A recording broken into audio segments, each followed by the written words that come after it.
Oke, selamat pagi semuanya. Pagi, Pak. Pagi, Pak. Pagi, Pak. Pagi, Pak. Pagi, Pak. Assalamualaikum warahmatullahi wabarakatuh.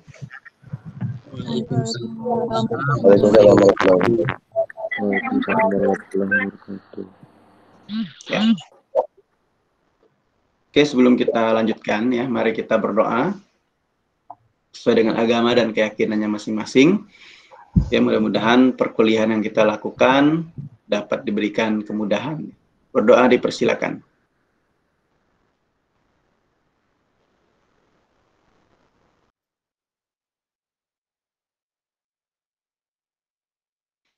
Berdoa selesai.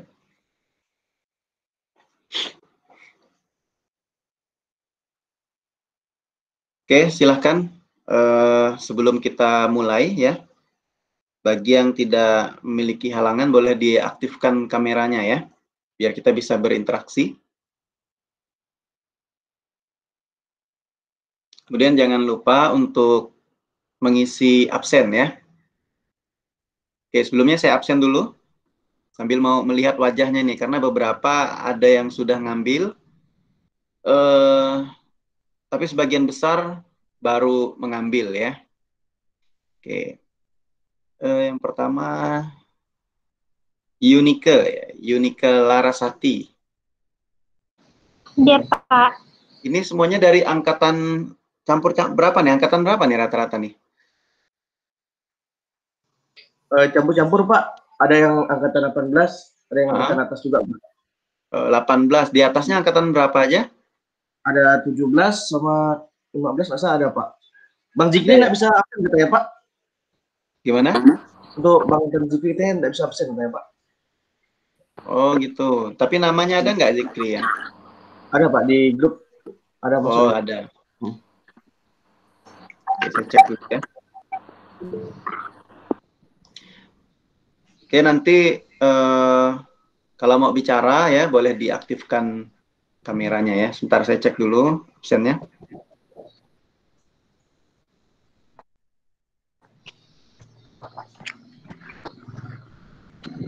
Ada 2014 ada Gea ya. Gea mana Gea? Mana suaranya Gea? Hadir, Pak. Oke.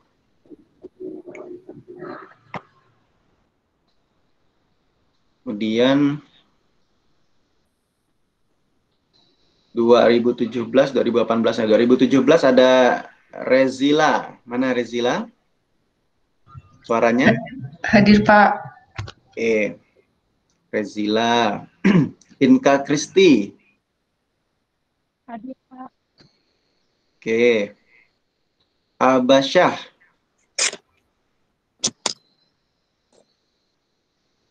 Mana suaranya? Abasyah. Hadir, Pak. Oke ya. Dinda Ayu Nining. Hadir, Pak. Lanjut. Tadi 2017 tuh Rezila dan Inka ya. Mulai dari Abasyah tadi 2018. Maaf Pak, saya ya? Nadia Hidayat Pak, 2017. Oh, ya nanti saya cek lagi ya. Ya Pak, Di sudah absen yang absen. satunya kayaknya. Ya. Kalau ini yang reguler A ini. Nadia Ya, Pak. B kan ya? Ya B Pak, sudah absen. Ya, oke. Makasih Pak. Ega Nadia. Ega hadir, Pak. Dia nggak bisa hidupkan mic katanya. Oh, ya. Mungkin terblokir kali ya mic-nya. Dandi Irawan. Saya, Pak. Oke. Safina. Hadir, Pak. Ya. Kalian ada kuliah lagi enggak hari ini ya? Hanya satu ini kah? Ada ujian, Pak. Ujian. Oh, masih ada ujian. Kalau kuliah Sabtu memang ada ke jadwal selain kuliah ini? Ada, Pak, sampai sore elektif yang angkat 2017. Sudah mulai kuliah hari ini juga ya? Iya, Pak. Belum dikonfirmasi sama PJ sih, Pak. Belum, oh gitu. Oke. Ada Pak Kimur, Pak. Ada ya. Jam berapa Kim-ornya? Timurnya jam 12 atau jam 1 nggak salah Pak, lupa. Oh gitu, oke. Pak, Lanjut, ya. sebelum itu yang punya di presensinya nggak ada Pak. Nggak ada ya, saya cek dulu ya. Soalnya itu yang ada di LIR saja ya. Saya lanjut lagi tadi. Kimia analisis 2, reguler B. Reguler B, Zafira Wasita ini ada di namanya di absen, cuman belum absen ya. Ada nggak Zafira biasanya ikut?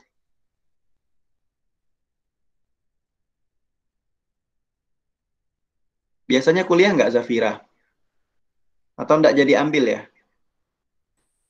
Kuliah, Pak. Kuliah ya, 2016 Zafira. Oh, hari ini belum nih, belum absen juga ya. Kemudian Julpin Pontian. Mana suaranya?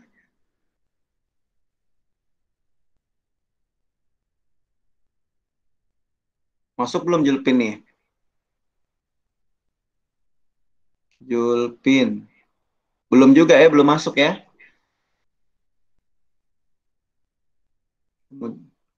Tapi udah absen, tapi belum masuk ke sini. Tolong diingatkan ya. Nadia Hidayat. Ya, Pak. Oke. Hadir. Yunike Dwi Larasati. Suaranya boleh dites? Hadir, Pak. Oke.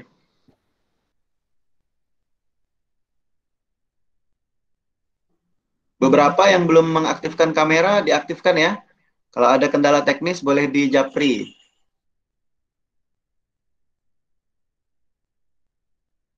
Jordi.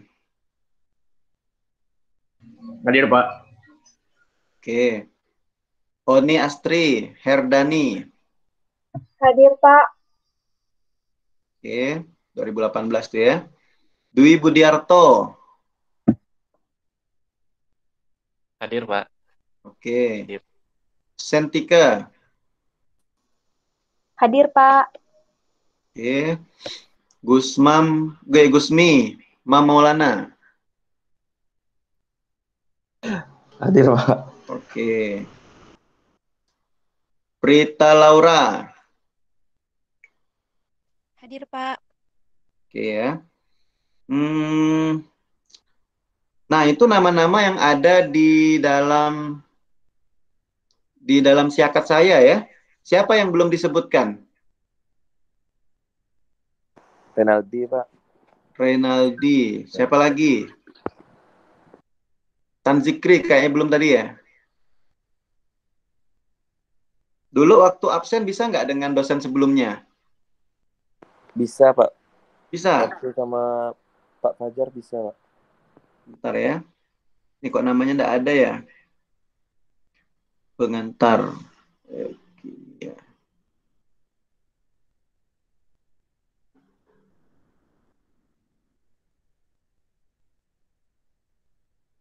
Kimia analisis 2 APK.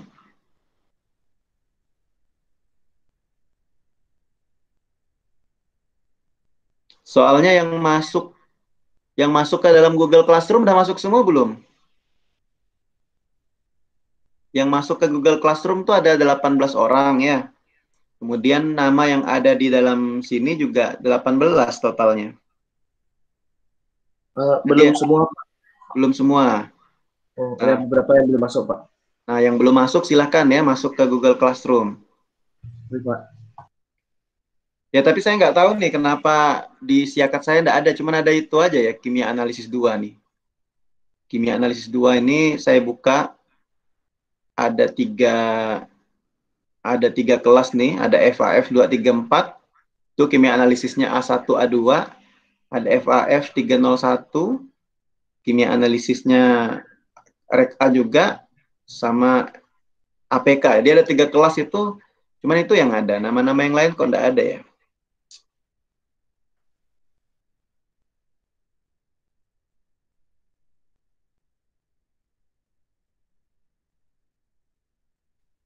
Harusnya tadi Renaldi di angkatan berapa tadi ya?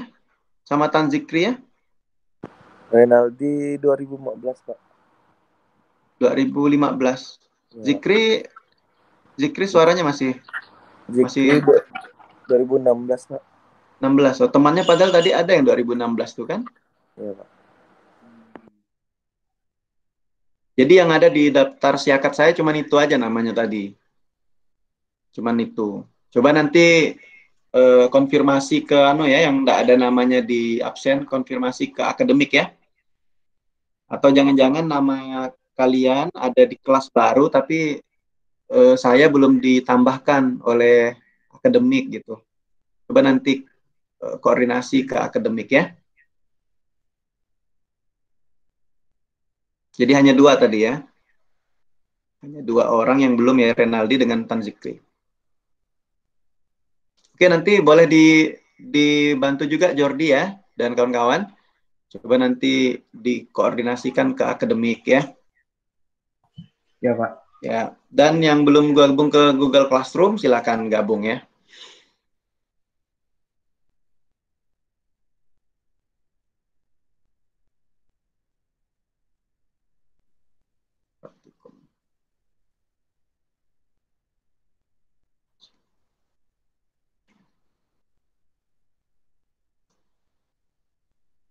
Coba saya cek yang absen di praktikumnya ya, ada nggak namanya nih?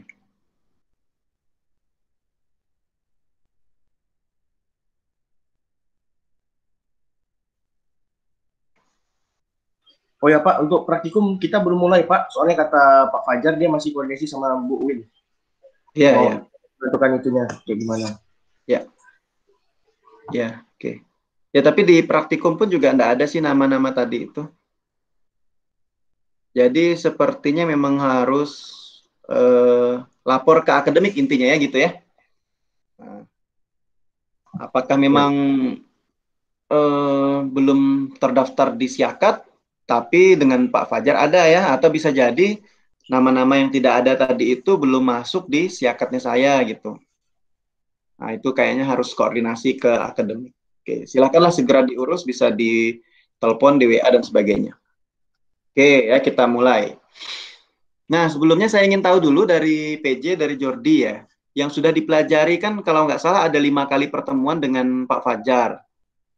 Ya, terakhir kemarin kalau nggak salah ada mau cari waktu 1 kali sebelum UTS ya. Udah jadi ya, udah ketemuan ya, Jordi ya? Udah Pak. Tapi Nah. itu Pak ada yang bentrok Pak jadwalnya. Jadi kayaknya kita jadi malam lagi Pak. Kayak yang bicara awal. Kenapa? Bentrok apa nih? Ada mata kuliah yang bentrok katanya Pak jadwalnya Pak. Jam 10 tuh. Iya Pak. Apa mata kuliah apa? Nggak salah kata teman-teman saya bilang Kimdas. Apa? Kimdas Pak. Kimia dasar. Oh, kimia dasar itu kan dengan Pak Fajar. Sebelumnya saya ngajar Kimdas. Oh. Katanya sih itu Pak jadwalnya bentrok Pak. Kata mereka. Sesuaikan aja dengan jadwal. Kalau kimia analisis jadwalnya kemarin awalnya apa ya? Jam 10 kan ya? Jam 10 Pak sama Pak Fajar. Nah, sebelum saya ngajar ini, saya ngajar Kimdas. Sekarang gantian. Berarti coba disepakati lagi tentang jadwal ya. Oh ya Pak. Kalau bisa kita tetap gunakan pagi lah. Nah, nanti karena kalau Kimdas itu kan sebelumnya saya ngajar, udah selesai, sekarang gantian. Saya ngajar ini, Pak Fajar ngajar sana. Cuman terkait dengan jadwal, coba dicarilah gimana. Kalau nggak salah Kimdas kemarin cari-cari waktu juga sih, karena memang mata kuliah yang lintas angkatan ini memang diberikan waktu hanya hari Sabtu di jadwal, tidak tertulis di jadwal. Nah, dikoordinasikan lah ya. Iya Pak. Oke. Nah, tadi Jordi apa yang sudah dipelajari di kimia analisis 2 sebelumnya yang sudah kalian pelajari? Ada 5 kali pertemuan tuh. Yang pertama itu Pak ada KMP, lalu ada HPLC Pak. Oh, dan itu. Dan juga ada teknik kuantifikasi. Kuantifikasi, berarti ada 3 ya. Di awal nggak ada pengantar kah? Misalnya pengantar ada Pak. Pengantar sekaligus kontrak kuliah yang membicarakan terkait seorang ahli analisis farmasi itu adalah problem solver, apa itu kualitatif, kuantitatif, ada ya? Ada Pak. Ada, itu kan di awal ya. Kemudian terkait dengan dasar-dasar kromatografi harusnya ada disampaikan sebelum KLT, ada nggak? Dasar-dasar. Ada ya, yang merangkum semua metode kromatografi yang akan dipelajari, KLT, APLC, kemudian macam-macam itu ya, pengantar. Kemudian termasuk apa itu bedanya beberapa istilah terminologi, apa itu fase gerak, fase diam, absorpsi, partisi, ada nggak disampaikan? Itu sebelum KLT biasanya. Ada Pak, Ada ya, cuman di ada. sini yang definisi kromatografi. Itu ya, berarti ada ya. Ya, Oke. Pak. Nah, itu diingat-ingat ya, jangan sampai dilupakan karena berhubungan terus nih. Berarti totalnya kalian sudah melakukan pertemuan ada 5 kali dengan Pak Fajar. Ada pengantar kimia analisis 2 ya, sama kontraknya, samalah kontrak kuliah itu ya. Jadi sebagaimana tatap muka ada poin penilaian, ada absensi, aktivitas, keaktifan ya. Kalau diminta untuk menanggapi, silahkan menanggapi atau menjawab pertanyaan. Kemudian kalau ada penugasan tertentu ya, dan sebagainya. Penilaiannya samalah. Kemudian ada lagi terkait dengan dasar-dasar kromatografi. Ada beberapa istilah itu yang perlu diketahui, itu diingat-ingat. Bagaimana prinsip kromatografi. Nah, apa saja jenis-jenis kromatografi. Nah, faktor-faktor apa saja yang mempengaruhi pemisahan yang baik dalam kromatografi ya. Kemudian penggunaan kromatografi dalam analisis kualitatif dan kuantitatif. Nah, itu kan udah pernah disinggung di awal itu, pertemuan kedua ya biasanya ya. Nah, kemudian istilah-istilah apa lagi? Dijelaskan sejarah kemarin itu ya, macam-macam lah udah dijelaskan harusnya. Kemudian ada definisi sudah. Kemudian apalagi pembagian ya berdasarkan alat, ada KLT, ada GC, ada KCKT, termasuk ada juga istilah-istilah penting, ada polaritas, partisi, absorpsi, ada jenis fase, ada fase stasioner dan fase mobil ya, fase diam dan fase gerak, ada juga istilah kromatogram dan lain sebagainya. Nah, itu sudah diberikan pengantar. Termasuk untuk yang kita pelajari ini ada lanjutannya lah ya. Nah, setelah mempelajari salah satu kromatografi, KLT sudah dipelajari, KCKT juga sudah. Nah, sekarang kita lanjutkan dengan kromatografi gas. Selanjutnya nanti AAS ya. Nah, setelah itu inframerah. Ya, infrared. Nah, jadi dengan saya 3 itu aja. Ya, gas, AAS, dan inframerah. Nanti dengan Bu Tiwi akan dilanjutkan dengan spektrofotometri UV vis dan fluorometri. Kemudian dilanjutkan dengan spektroskopi HNMR. Nah, itu dengan Bu Tiwi ya. Oke. Jadi dengan Pak Fajar ada 5 kali, dengan saya 4 kali saja. Materinya ada 3, tapi pertemuan dengan saya 4 kali. Nah, 1 kalinya nanti itu kita akan lihat apakah akan diberikan kasus ya, tugas ataupun diberikan pertanyaan, kuis dan sebagainya. Nah, seperti itu. Dengan Bu Tiwi nanti 5 kali lagi ya, 5 kali.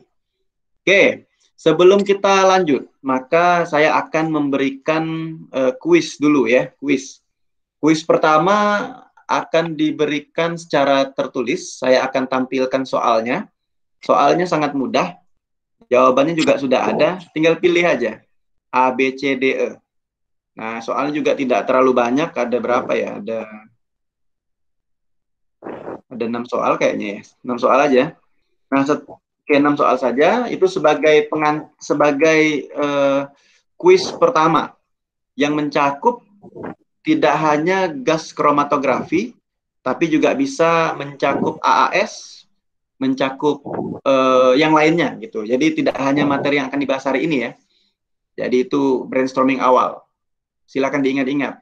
Nah, kemudian setelah itu nanti baru akan saya tanya gitu. Jawaban yang kalian jawab apa? Setiap satu soal waktunya cuma 30 detik aja. Tinggal pilih aja, tulis di kertas masing-masing ya. Oke. 30 detik setiap soal. Nanti setelahnya baru akan saya tanya jawab secara lisan ya. Akan ditanya secara acak. Oke, saya akan tampilkan. Sudah siap ya? Pak. Ya. Gimana? Maaf Pak, sebelumnya setelah saya periksa di siakat saya rupanya saya ini Pak enggak ada input kimia analisis 2 Pak. Ya. Jadi ya itu, terus gimana? Dan SKS saya ini udah penuh Pak gitu. Jadi kelihatannya kan saya Kiman 2 ini kan ngulang Pak. Udah pernah ngambil sebelumnya. Jadi kelihatannya mungkin saya enggak jadi ngambil Pak. Oh, nilai sebelumnya Kayaknya gimana? Nilai sebelumnya saya dapat C Pak. Oh C, oke lah, aman lah ya C ya, aman lah ya. Ya Pak. Ya mohon maaf ya Pak ya sebelumnya. Oh iya. Oke, nanti gini aja, konsultasikan lagi ke PA lah ya, ke PA, dosen PA. Bagaimana keputusannya, apakah mana yang mau diambil, tentunya yang prioritas lah yang dipertahankan kan, kira-kira yang prioritas. Kayaknya saya ini emang salah Pak. Saya ini ingatnya ambil Anfar Pak. Jadi itu mungkin saya ini mungkin salah Pak gitu. Oh. Tapi Anfar saya juga udah kuliah gitu. Iya. Kalau Anfar ngambil juga ya? Ambil juga, ngulang juga. Oh gitu. Jadi mungkin saya salah di situ Pak. Saya kira ngambil dua-duanya. Rupanya saya lupa mengambil Anfar ya Pak gitu. Ya, jadi akhirnya milih mana nih, Anfar atau KA2? Yang Anfar Pak. Soalnya udah di input. Iya. Karena belum ngambil juga ya, Anfar ya? Anfar ngulang juga Pak sebenarnya. Oke. Ya. Nah, itulah Maaf, soalnya ya, nanti, ya enggak apa. Ya setidaknya udah dapat informasi tambahan lah ya, udah ngulang kan, cuman tidak bisa masuk nilainya aja karena enggak ada di siakat gitu. Iya Pak. Nanti yang lain juga gitu ya, cek ya, Renaldi tadi tuh, apakah belum input atau bagaimana? Karena di siakat saya itu juga belum masuk namanya. Oke, Tan Zikri. Pak, berarti kan saya ini kan akhirnya enggak jadi ngambil nih Pak. Mungkin emang salah saya Pak, mungkin karena kuliah online, jadi itu saya tuh suka bertukar gitu Pak. Mungkin salah. Iya. Oke ya. Tapi Pak Fajar udah tahu belum? Kemarin ikut ujian enggak dengan Pak Fajar? Ikut Pak. Jadi mungkin saya chat ke Pak Fajar juga Pak gitu, mau konfirmasi. Ya. Lapor aja ya nanti biar orang nggak bingung ya. Iya Pak. Kebetulan tadi saya ngecek satu persatu, jadi bisa terdeteksi siapa yang belum, siapa yang udah kan. Iya Pak. Oke, nggak apa-apa. Saya izin live Pak ya. Ya, silakan. Ya. Makasih Pak. Ya, Zikri. Semangat ya. Oke, kita lanjut. Sudah jelas ya?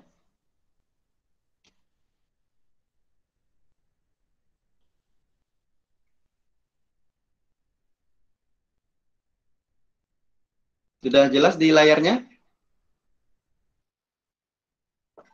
Belum ada, Pak. Oh, belum kah? Oh, saya ulangi. Harusnya udah tadi tuh. Yang Bapak di sini ada 2, Pak. Cuman yang satunya itu cam. Oh ya. Satu aja sih, satunya perangkat aja, kontrol ya. Harusnya udah muncul nih, Mbak, sekali lagi. Nah, ini harusnya udah nih. Sudah ada, Pak. Sudah ya, oke. Kuis ya, silakan dijawab ya. Jadi kita ini brainstorming. Nanti saya akan tanya jawab secara lisan, apa alasannya dan sebagainya. Tidak kalau ada beda pendapat, siapa tahu dengan teman yang lain. Oke ya, satu soal 30 detik saja. Soal pertama.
Oke, ini soal terakhir yang ke-6.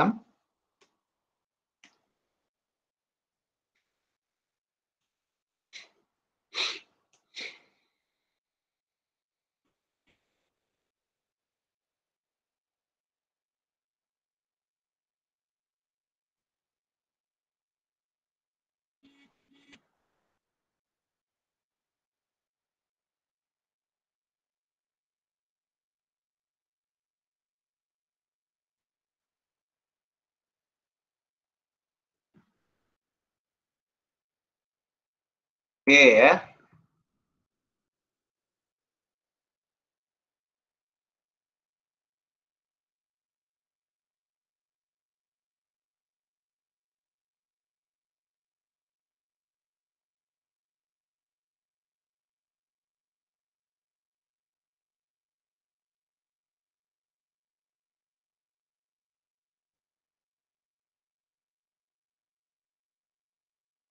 Ya. Oke, kita cek ya. Pertama dari Dandi. Dandi dulu deh, Dandi. Apa menurut Dandi jawabannya nomor 1?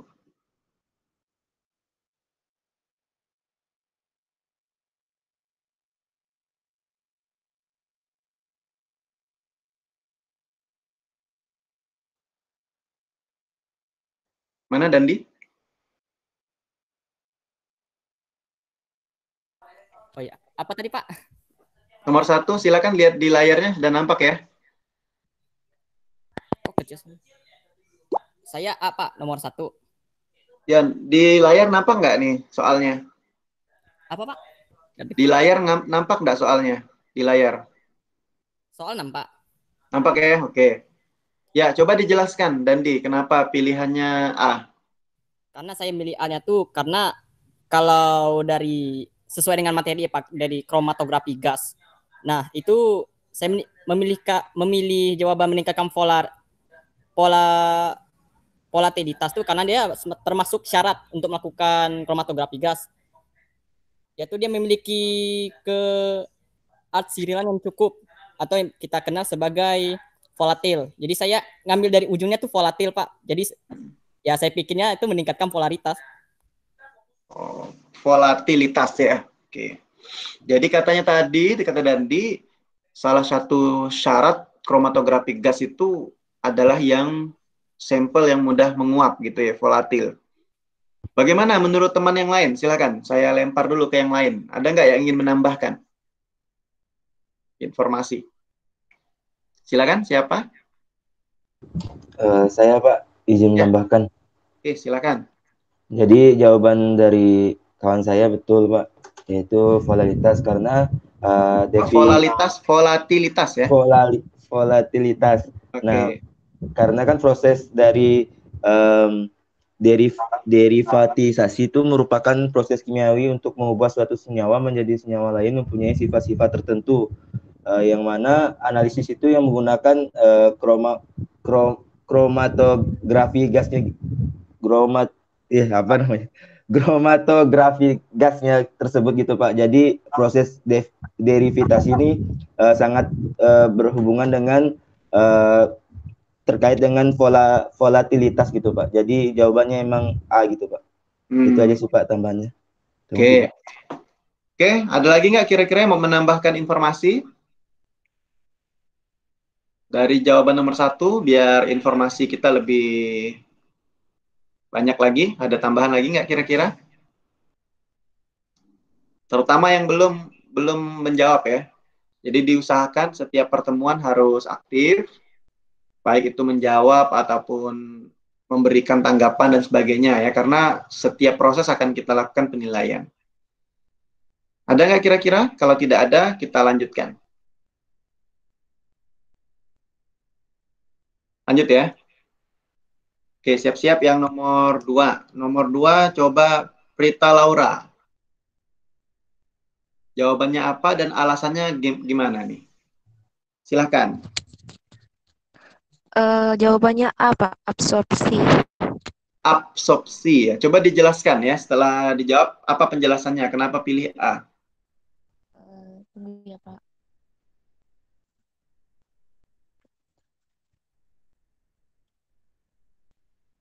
5, 4, 3, 2, 1. Tidak ada alasan ya. Lanjut. Sentike. Sentike. Iya, Pak. Ya, jawabannya sama tidak? Jawabannya absorpsi atau ada yang lain? Dan alasannya? Punya saya partisi sih, Pak. Partisi. Yakin nggak tuh kok ada sih-nya? Iya, Pak. Yakin. Kenapa jawabannya partisi? Karena Partisi itu seingat apa ya? saya sih partisi. Iya, Pak.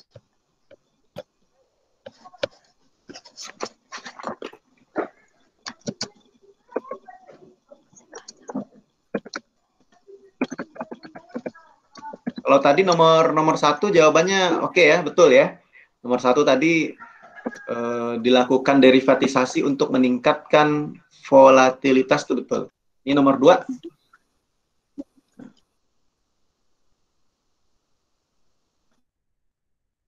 Jadi nomor 2 ini sebenarnya menjawab yang 1 tadi ya.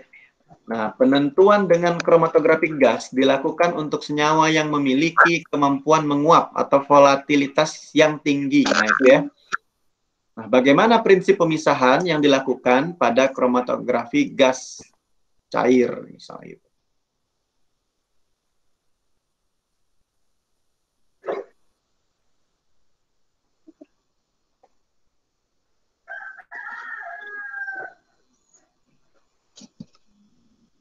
Gimana? 5, 4, 3, 2, 1. Ada jawabannya, alasannya belum ya. Oke, saya lempar dulu ke yang lain. Ada nggak yang mau menjawab? Saya, Pak. Ya, santai aja ya, tapi kita serius gitu. Santai, serius, sukses ya. Silakan, Dwi Budiarto ya. Pendapat saya sih Pak, soalnya saya lihat di soalnya itu kan ada bilang apa? Ada yang penguapan sama ada gas-gasnya gitu kan. Jadi itu saya mikirnya sih jawabannya A. Soalnya kan berhubungan yang sama sebelumnya kan, soalnya absorbansi itu kan berhubungan sama kayak ada fase-fase yang ada gas-gasnya tentang nguap-nguapnya gitu Pak. Yang pemisahannya tuh. Jadi menurut saya sih hubungannya itu A. Yang ada gas cair. Gas Sekarang apa saya itu. tanya dulu, absorpsi. itu bukan absorbansi ya, ini absorpsi ya? Absorpsi Pak. Oh. Iya. Rasanya gitu. Paling mirip-mirip gitu saya ingat-ingat Coba gitu, kalian ingat-ingat lagi apa yang sudah dijelaskan oleh dosen sebelumnya. Setelah pendahuluan dan kontrak kuliah, pertemuan kedua itu tentang pengantar kromatografi, harusnya ini ada dibahas, sebagaimana yang tadi saya sampaikan. Apa bedanya absorpsi, apa bedanya partisi, harusnya ada tadi. Apa bedanya yang lain, istilah-istilah tadi ya, fase diam, fase gerak, polaritas, dan sebagainya. Diingat-ingat lagi catatannya. Coba Gea, apa jawabannya nih nomor 2 nih? Saya jawabannya partisi, Partisi, Pak. kenapa? Iya. Alasannya? Karena kromatografi gas ini kan pemisahan antara dua gas itu kan, Pak. Lewat atom. Nah, jadi itu prinsipnya tuh pemisahan 2 gas, Pak. Pemisahan 2 gas. Iya. Jadi partisi itu apa sebenarnya? Apa bedanya dengan absorpsi? Kalau absorpsi kan apa penyerapan, Pak, ada yang diserap. Kalau partisi ini dia kayak berpisah gitu, Pak. Kalau absorpsi dengan adsorpsi apa bedanya? Alfa dengan Bravo itu apa bedanya? Beda huruf B dengan D itu ya. Apa perbedaannya ya istilah itu? Kalau adsorpsi itu Pak kayak penyebaran.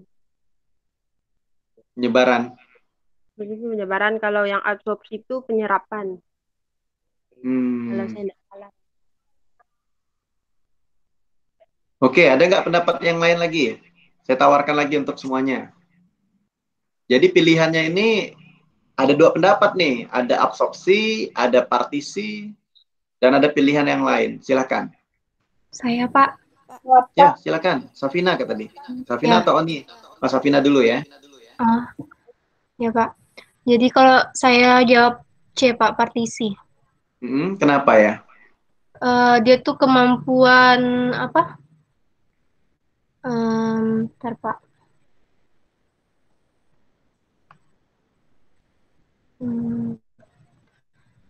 Dia kemampuan kelarutannya tuh berdasarkan sifat itunya, adsorpsinya. Jadi ini. Jadi adsorpsi atau parsisi tadi? Enggak, Pak. Gas kromatografi ya, ini. Gas kromatografi. Nah, ingat-ingat tuh prinsipnya.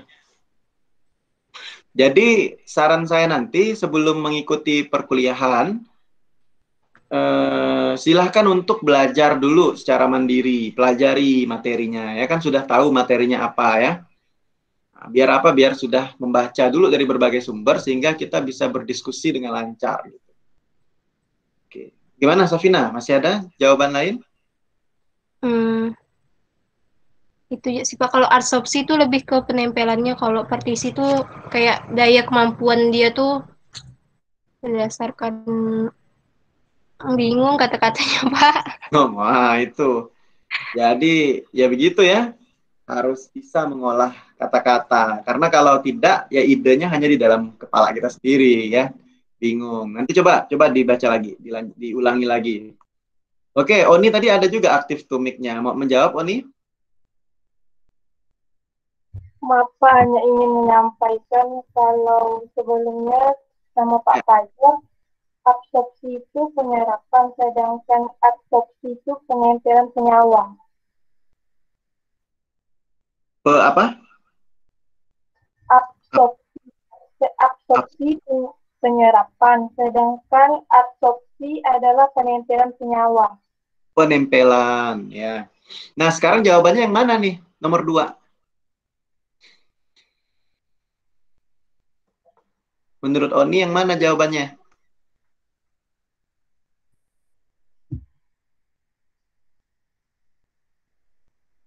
Gimana Oni? Sudah menjawab tadi ya? Jawabannya apa tadi? Absorpsi, Pak. A, alfa atau bravo? Absorpsi karena dia penguapan, Pak. Absorpsi karena penguapan. Kemampuan menguap volatilitasnya. Tuh ya, oke. Nah, sekarang coba kita lanjut ya, Terima kasih atas jawabannya tadi. Intinya tadi ada absorpsi. Ada yang jawab juga adsorpsi, yang B ya. Ada juga yang menjawab partisi. Nah, coba kita lihat nih. Jadi kromatografi gas itu untuk senyawa yang memiliki kemampuan menguap volatilitas tinggi tadi udah ya. Bagaimana prinsip pemisahannya? Nah, seperti itu. Nah, coba ingat-ingat dulu. Harusnya udah pernah ini disampaikan di pertemuan sebelumnya di UTS ya. Apa sih bedanya partisi dan adsorpsi? Nah, kalau pemisahan dengan proses partisi dan adsorpsi, bedakan dengan AB ya.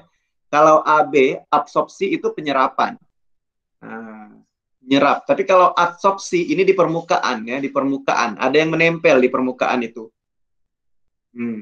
Nah, ini dipengaruhi oleh perbedaan polaritas solut yang dipisahkan ya. Jadi perbedaan tingkat kepolaran antara zat terlarut yang akan dipisahkan.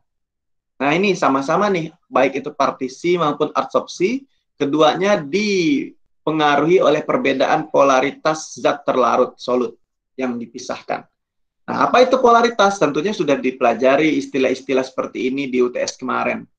Tapi ini coba kita ulangi lagi, polaritas itu merupakan faktor yang menentukan daya larut atau kemampuan partisi dan absorpsi dari solut ya, atau zat terlarut. Nah, ini adalah faktor yang menentukan daya larut. Makanya nanti ada yang mudah larut di mana nih? Di fase diam atau fase gerak. Tentunya itu akan mempengaruhi proses pemisahan nanti ya. Nah, ini. Intinya seperti itu ya. Dipengaruhi oleh perbedaan polaritas, baik partisi maupun adsorpsi. Pertanyaannya apa bedanya ini? Nah, kalau partisi, itu tergantung dari daya larut solut dalam dua macam cairan. Nah, gitu ya. Jadi dia tergantung dari daya larut zat terlarut dalam dua macam. Nah, kemudian dia analog dengan ekstraksi pelarut. Jadi analog dengan ekstraksi pelarut. Nah, kemudian kalau adsorpsi itu peka terhadap bentuk stereometri dari solut yang dipisahkan. Ya tentunya ada pengaruh gitu ya, stereometri dari zat terlarut yang mau dipisahkan. Nah, ini punya pengaruh nih, karena adsorpsi tadi ada penempelan. Kalau ada penempelan, tentunya bentuk stereometri akan mempengaruhi ya, penempelan di permukaan ya. Nah, banyaknya solut zat terlarut yang dapat diadsorpsi pada permukaan itu bergantung dari konfigurasi zat terlarut. Kemudian kemampuan untuk diadsorpsi itu menentukan kemudahan solut untuk dipisahkan dengan kromatografi adsorpsi. Kemampuan untuk diadsorpsi. Kemudian cocok untuk memisahkan campuran zat terlarut yang serupa tapi mempunyai perbedaan bentuk stereometrik. Jadi perbedaannya ada di stereometrik. Nah, ini adsorpsi. Nah, ini kalau adsorpsi, ini bahas adsorpsi dulu ya, jawabannya belum kita tentukan ya tadi ya. Perbedaan antara partisi dan adsorpsi. Jadi kalau adsorpsi itu tergantung pada struktur kimia tadi, karena dia penempelan di permukaan. Ukuran partikel juga pengaruh dari adsorben itu. Kemudian kelarutan solut dalam fase gerak juga mempengaruhi. Nah, coba kita tutup dulu, kita lihat di awal.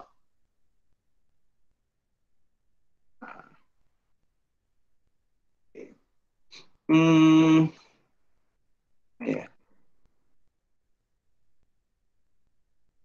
Nah, ini.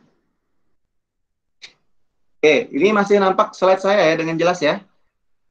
Masih, oke. Kromatografi gas. Nah, untuk menjawab tadi, nanti kita lihat. Ini kan mengulang aja materi yang sebelumnya. Ya? Oh, enggak, kira mau bicara. Kromatografi gas, nah, ini adalah gambarannya, ya, alatnya. Ya, kemudian, nah, prinsip pemisahannya, partisi. Berarti jawabannya tadi, partisi. Ini sebenarnya udah dijelaskan dulu di materi awal UTS nih, ingat-ingat lagi aja ya. Jadi prinsip pemisahannya itu partisi. Jadi jawabannya tadi adalah C yang benar. Gitu ya. Nah, kalau ada fase di dalam gas kromatografi itu nanti ada juga fase stasioner, fase diam. Ada juga fase mobil, fase gerak. Nah, cairan yang dipisahkan pada zat penyangga padatan ya. Nah, jadi fase diamnya itu adalah cairan yang dilapiskan ya pada zat penyangga padatan. Jadi dia ada di padatan, nah, cairannya itu yang dilapiskan pada penyangga padatannya itu, fase diamnya. Kalau fase geraknya, nah itu berupa gas gitu ya. Bisa He, N2, H2. Itu terkait dengan kromatografi gas. Diingat-ingat lagi, dulu udah pernah disampaikan nih. Nah, terkait dengan komponen kromatografi gas. Nah, seperti gambar tadi, tapi nggak nampak ya. Tapi kalau dilihat nanti detil-detilnya itu ada tabung gasnya tentunya. Ada apa lagi? Ada pengatur aliran gas. Nah, kalau di KCKT itu kan juga ada apa namanya reservoir ya, reservoir pelarut ya. Kalau ini tabung gas karena dari gas. Kalau KCKT ada reservoir pelarut kan, termasuk ada selangnya untuk mengatur aliran. Kalau di KCKT itu ada pompa kan ya. Kalau ini ada pengatur aliran gas, ada juga untuk mengaturnya. Ada oven dan kolom. Nah, tentunya di kolom ini nanti tempatnya fase diam. Oven ya.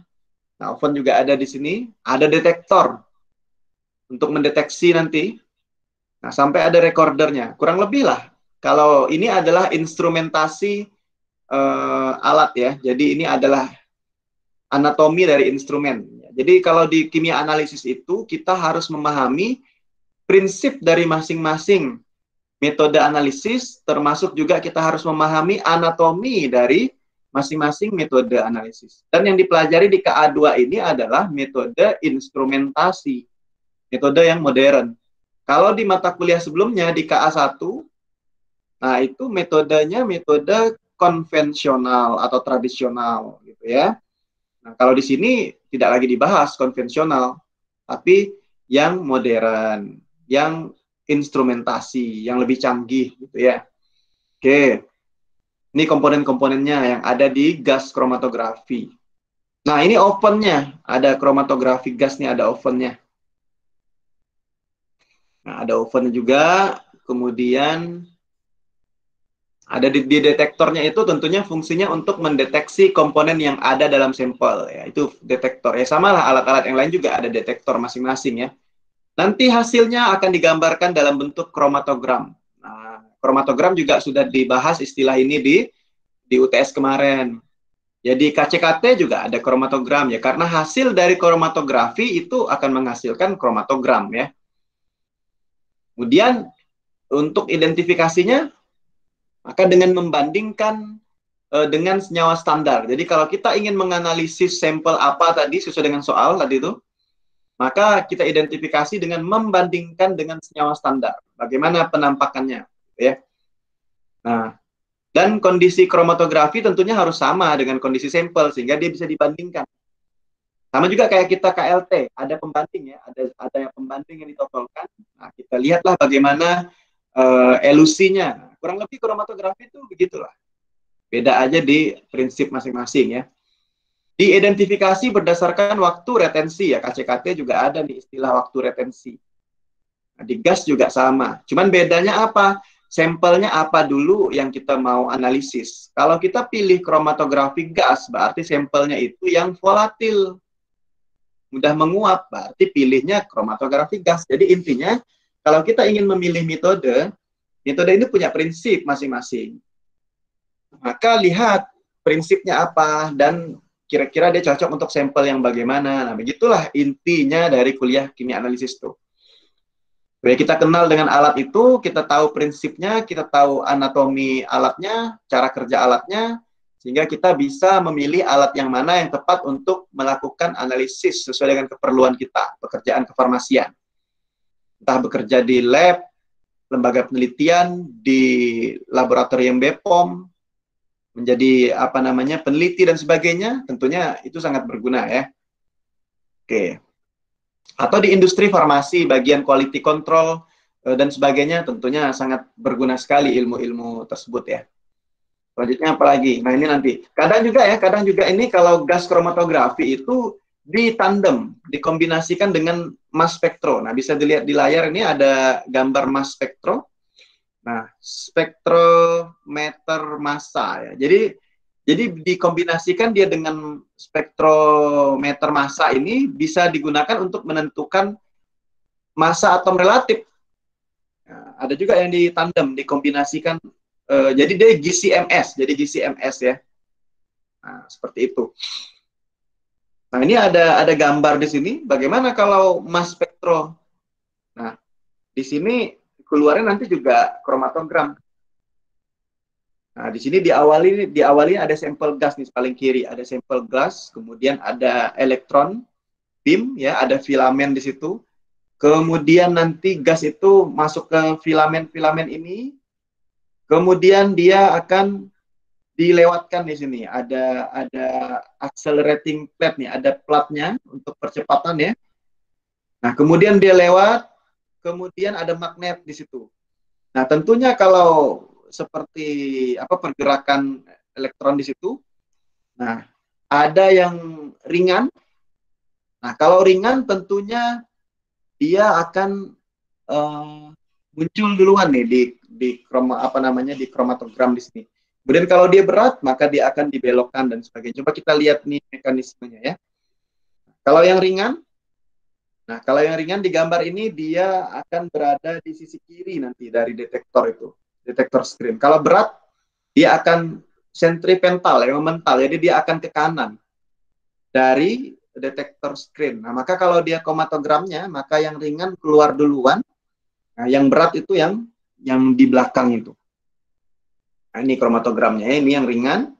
Nah, ini yang berat akan keluar di sini kromatogramnya. Itu kalau dia dikombinasikan dengan mass spektro ya. Gimana prinsipnya seperti ini tadi. Jadi sampel yang telah dipanaskan dia akan menjadi gas. Tentunya ada proses pemanasan di situ, makanya juga ada open dan sebagainya ya. Nah, tapi ini mass spektro ya yang bisa dikombinasikan dengan kromatografik gas. Nah, kemudian kalau dia menjadi gas, sampel menjadi gas, nah masuk ke ruangan yang memiliki tegangan listrik yang tinggi. Nah, di sini ada filamen dan sebagainya, ada elektron beam, ada tegangan listrik yang tinggi di situ. Sehingga apa? Partikel sampel yang awalnya kita notasikan dengan M, nah ditabrak oleh elektron berenergi tinggi, nah, sehingga dia terion menjadi M+. Nah, ion positif yang terbentuk itu tentunya akan ditarik ke kawat bermuatan negatif. Nah, di sini kan ada kawat nih. Nah, ion positif akan ditarik ke kawat yang bermuatan negatif. Nah, sebagian ion mengalir melalui celah. Nah, sini ada celah nih. Ada accelerating plate, di situ ada celah, masuk, celah keluar ya. Nah, kemudian karena medan magnet, maka ion akan bergerak melengkung. Nah, di sini ada medan magnet di situ. Dan ion akan bergerak melengkung, tergantung dia masanya berat atau ringan. Nah, selanjutnya kelengkungan gerakan itu tergantung massa. Jadi masanya berat atau ringan. Kalau dia ringan, ya maka dia akan melengkung ke kiri. Kalau ke kanan dia terpental karena berat ya. Ya hukum alam lah. Kalau berat dia akan sentripetal, akan di kanan dia belokannya. Seperti gambar ini, yang berat itu ada di kanan. Kemudian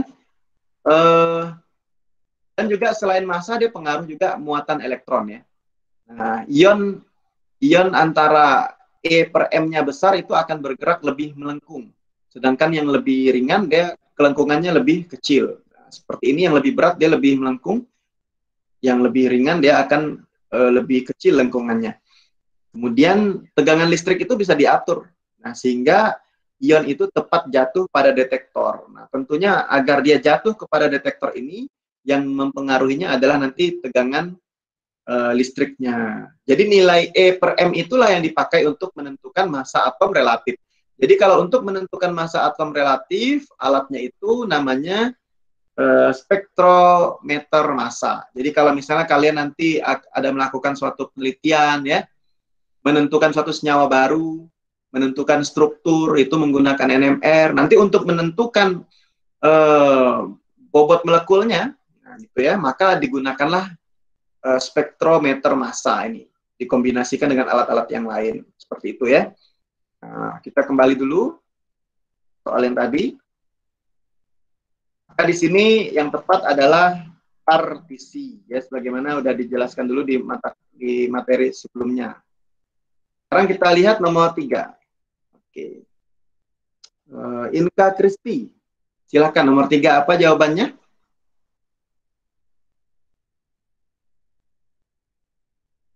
HPLC. HPLC. Apoteker yang bekerja di Badan POM melakukan pemeriksaan kosmetik di pasaran. Nah, ternyata ini kita soalnya kita aplikasikan ya, biar apa? Biar tergambar ya, ada gunanya untuk apa sih mata kuliah ini gitu ya. Nah, kemudian apalagi? Ternyata hampir semua kosmetik mengandung merkuri. Analisis apa yang tepat untuk pemeriksaan tersebut? Jawabannya tadi HPLC ya. Kita lihat dulu ya, benar salahnya nanti. Teman yang lain, ada nggak yang berpendapat? Saya lempar dulu untuk semuanya. Jawaban yang lain apa?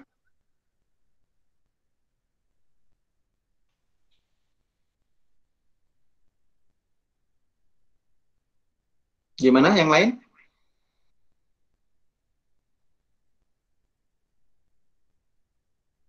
Coba Dinda Ayu Nining.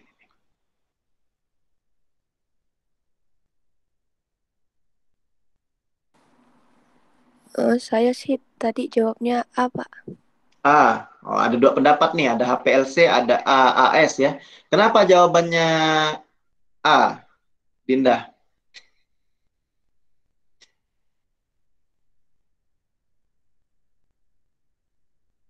Tentunya memilih metode ada alasannya ya, tidak hanya asal pilih gitu kan. Ada alasannya, ada prinsipnya. Kenapa milih yang A? Inka juga, kenapa Inka memilih yang C, HPLC? Karena Silakan. kan Dia kan mau mencari apa namanya tuh kandungan merkuri dalam si kosmetik tadi Pak. Dalam HPLC itu dia ada analisis kualitatif sama kuantitatif. Nah, itu Terus? kan dia cari senyawa apa yang ada di dalam situ. Makanya saya pilih HPLC. Gitu.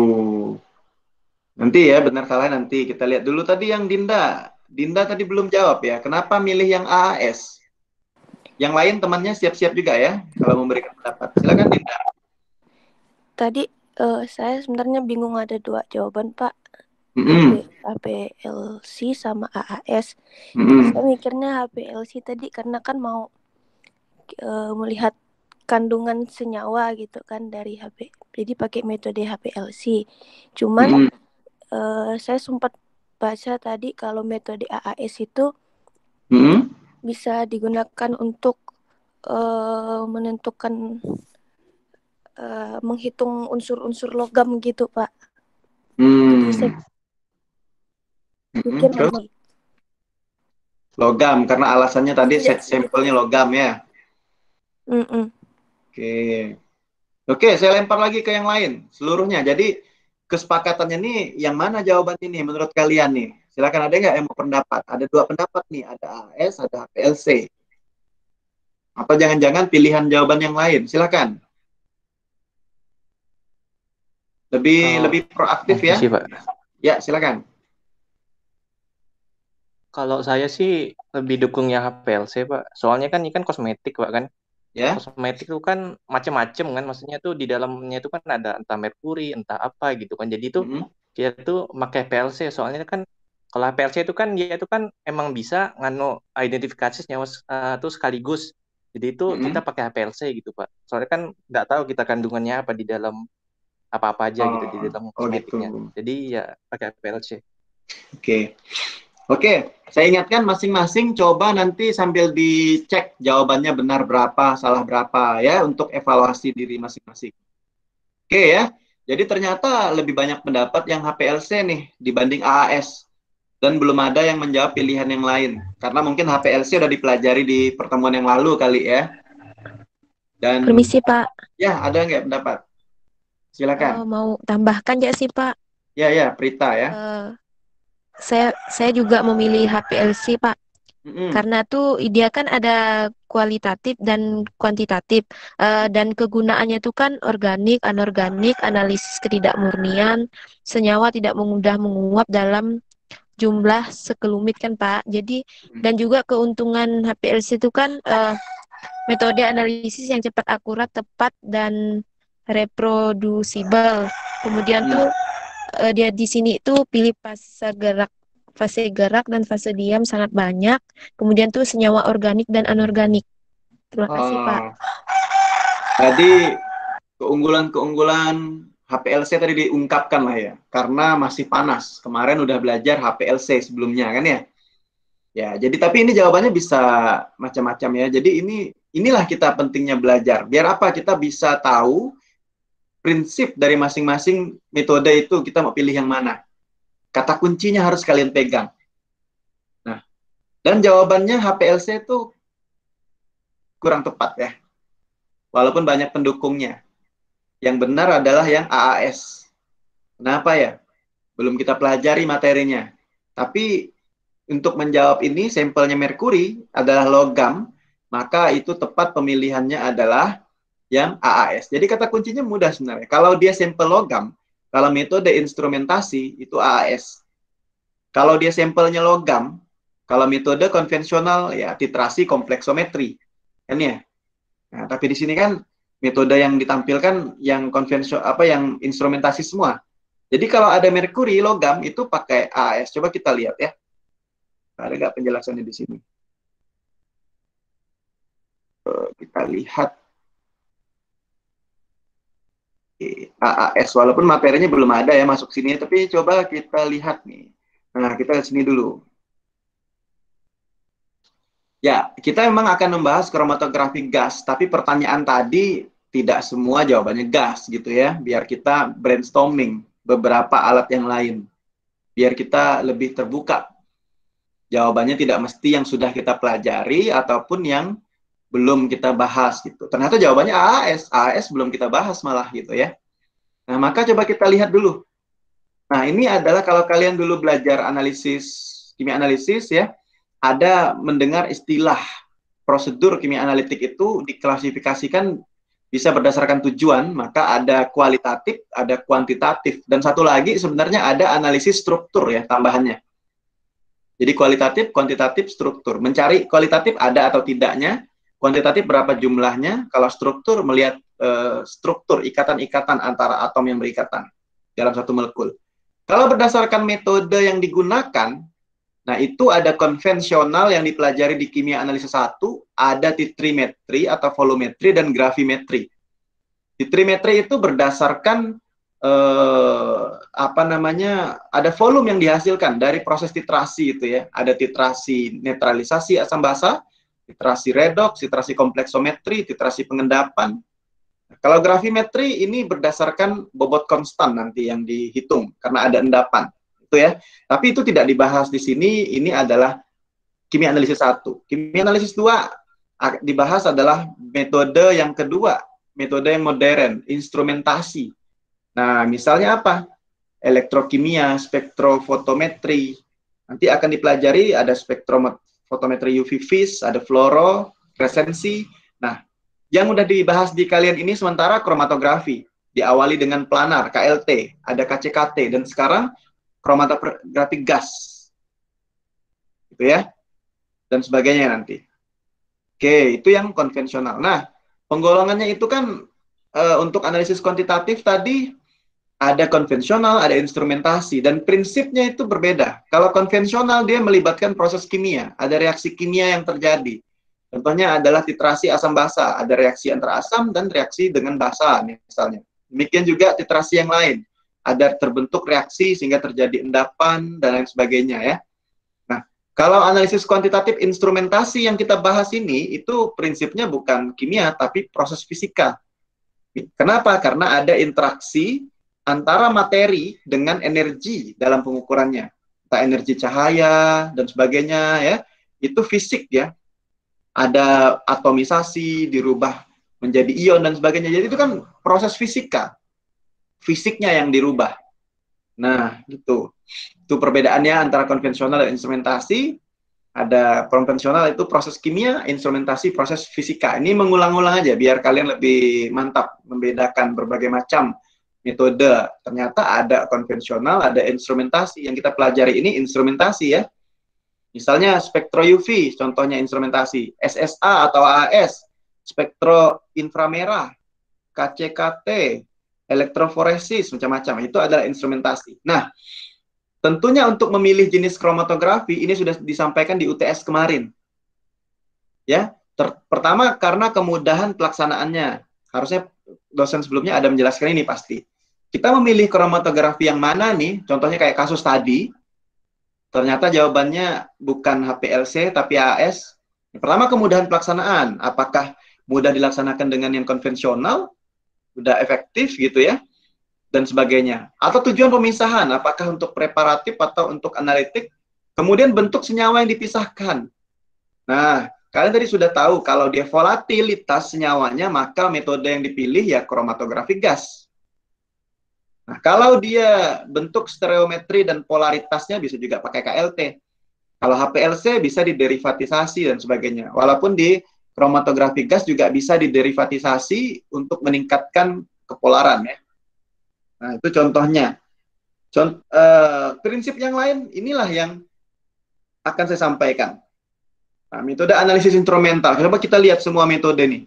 Ada metode, ada prinsip, ada keterangan. Coba kita lihat satu-satu. Analisis kimia instrumental ini menggunakan alat analisis berupa instrumen tentunya ya, modern, canggih. Misalnya apa? Spektrofotometri, kromatografi, elektroforesis. Spektrofotometri pun terdiri dari berbagai macam tuh. Ada UV, vis, fluoresensi, dan sebagainya. Kromatografi juga macam-macam tuh.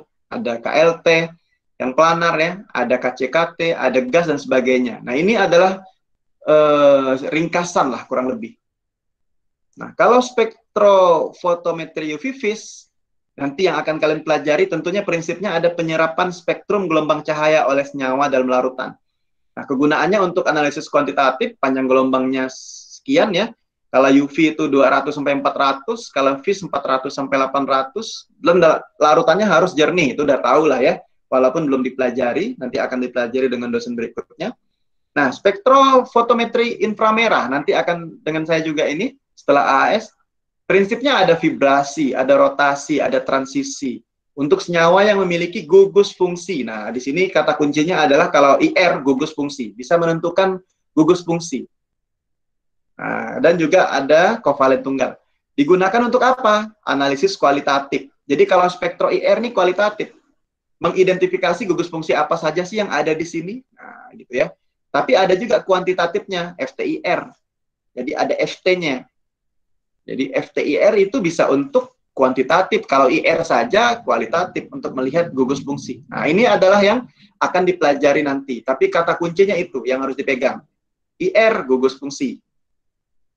Gitu ya. Nah, apalagi? Nah, ini di kimia analisis 2, inilah dia dipelajari tentang metode instrumental ini. Nah, AAS coba kita lihat, atau SSA. Itu berdasarkan penguapan larutan sampel, kemudian logam yang terkandung di dalamnya diubah menjadi atom bebas atau mengabsorpsi radiasi cahaya. Jadi nanti akan ada sampel, sampelnya itu adalah logam, kemudian akan dijadikan atom karena adanya flame, adanya pembakaran di AAS itu. Kemudian atom itu akan mengabsorpsi radiasi cahaya. Ya, prinsipnya begitu. Nanti ada cahaya yang diabsorpsi dan sebagainya, itulah nanti dia. Ada absorbansinya juga. Nah, digunakan untuk apa keterangannya? Menganalisis logam berat golongan 1, golongan 2. Sekarang merkuri, Hg, itu termasuk logam berat. Maka metode yang tepat adalah spektrofotometri SSA atau AAS. Itu kuncinya ya.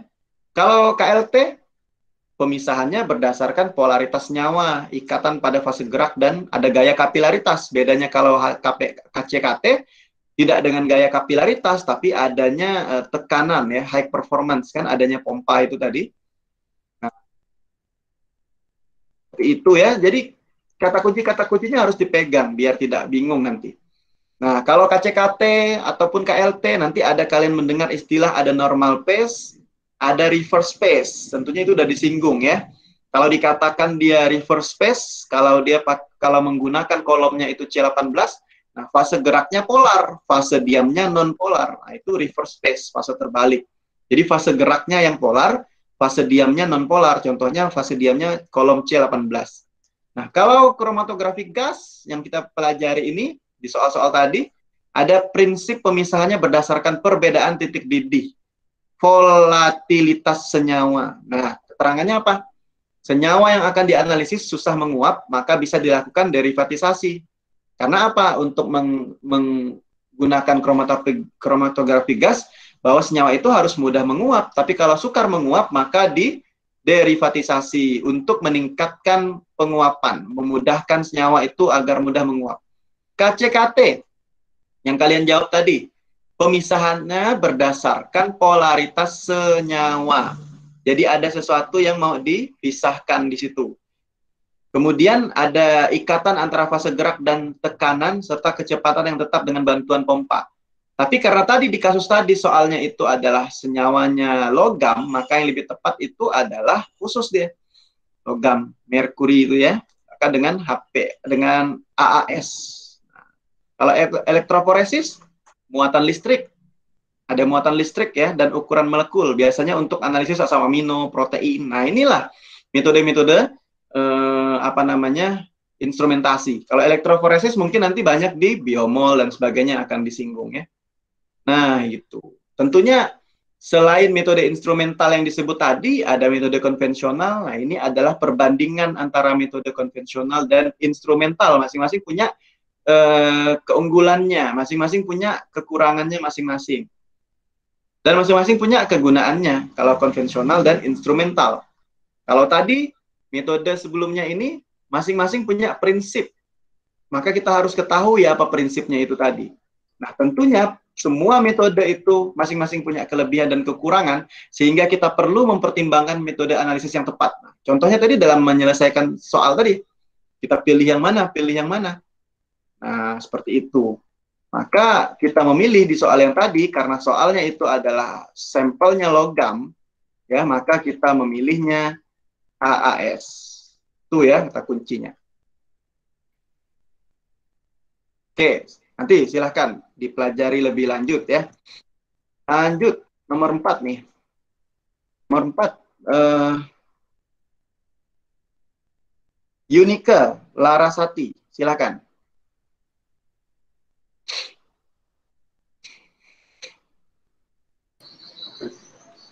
Ya, Pak. Ya. Kalau menurut saya HPLC, Pak. HPLC kenapa? Soalnya kan katanya apoteker akan menentukan kandungan kadar, kandungan Na, dan K+. Nah, di HPLC kan ada yang kualitatif dan kuantitatif. Si kuantitatifnya kan bisa untuk menentukan kadar di suatu senyawa. Makanya saya jawab HPLC. Oke. Yang lain, saya lempar lagi ke yang lain. Ada nggak yang punya pendapat yang lain? Silakan. Kalau enggak, saya tunjuk Ega Nadia. Silakan Ega. Apa jawabannya ini? Sama kah? Atau beda?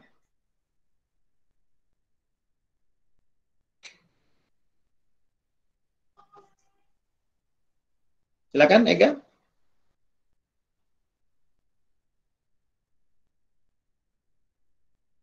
Ke yang lain dulu, Abasyah.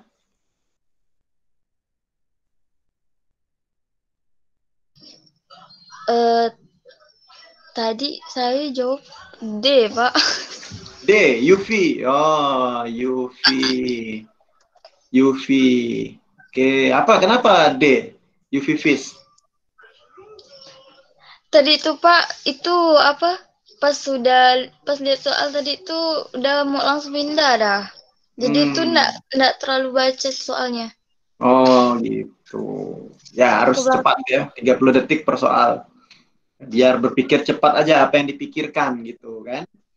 Ya, Pak. Gitu. Yang lain ada nggak nih? Gusmi? Kalau saya itu Pak, yang nomor 4 ya. Nomor 4 IR Pak, saya. IR, wah IR tadi kata kunci gugus fungsi ya. Adakah yang mau disebutkan di sini? Ada gugus fungsi. Gugus fungsi apa nih?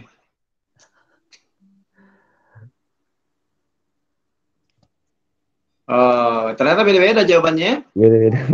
Oke, gugus fungsi. Gugus fungsi apa ya di sini? Oke. Gea lagi. Gea kalau nomor 4 apa jawaban Gea nih? HPLC, Pak. HPLC, laris juga HPLC ini ya. Banyak yang milih dari tadi. Oke, tapi sayangnya jawabannya salah semua yang disebutkan. Oke. Jadi di sini mengambil limbah kulit nanas. Berdasarkan literatur, limbah kulit nanas itu punya natrium, kalium. Jadi tentunya ingin diukurlah kadar natrium, kaliumnya itu dalam kulit nanas gitu ya. Nah, metode apa nih yang digunakan? Jawabannya AAS. Kalau tadi logam berat juga AAS. Nah, kenapa?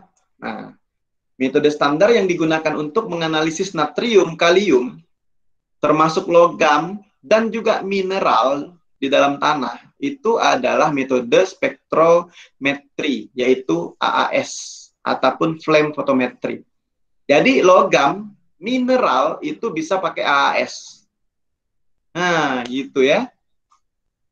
Berarti inilah nih fungsinya kita belajar agar kita tepat dalam memilih metode. Tergantung sampel apa yang mau kita ukur. Jadi bisa dicamkan di sini ya bahwa metode yang tepat itu kita biar bisa pilih kita harus pahami dulu apa karakteristik sampel yang bisa diukur dengan metode atau peralatan tersebut. Ternyata ada alasannya, ada prinsipnya masing-masing, kata kuncinya gitu. Nah ya, natrium, kalium termasuk mineral kan ya, walaupun dia bukan logam, tapi logam dan mineral itu bisa dicek dengan AAS. Dan AAS itu nanti sumber sinarnya itu khusus menggunakan lampu khusus dia. Setiap kita menggunakan mengukur logam kalsium misalnya, ya maka lampunya lampu kalsium. Kalau mau mengukur Mg, misalnya kandungan Mg di dalam sediaan apa? Sediaan tertentu ya, atau kalsium dalam sediaan pasta gigi misalnya. Nah, itu kan lampunya khusus sesuai dengan logam yang mau dianalisis. Gitu juga mineral yang mau dianalisis. Maka ada lampunya khusus sesuai dengan sampel yang mau diukur. Gampang nih, kalau masih bingung nanti bisa searching bagaimana contoh atau gambaran alatnya ya. Lanjut, nomor 5.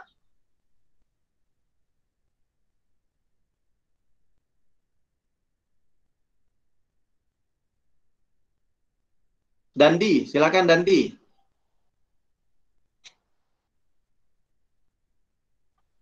Jadi ada minyak kayu putih, minyak gosok, menghangatkan badan. Gimana Dandi?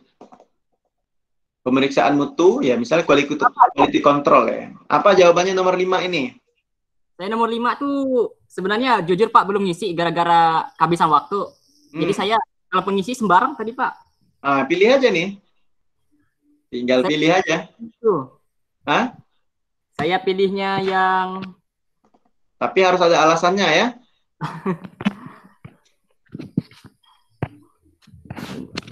Periksa mutu, komponen senyawa, metode apa yang tepat untuk memeriksa komponen senyawa tersebut. Ingat kata kunci, sampelnya apa ini?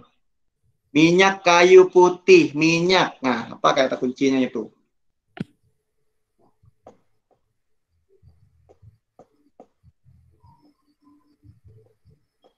Gimana Dandi?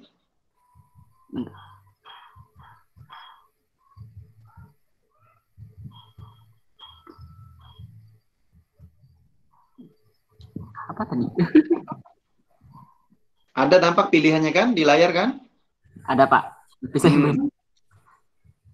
Oh, kalian perlu dapat ya kata kunci ya. Yang lain? Sambil Dandi berpikir, yang lain apa nih kira-kira?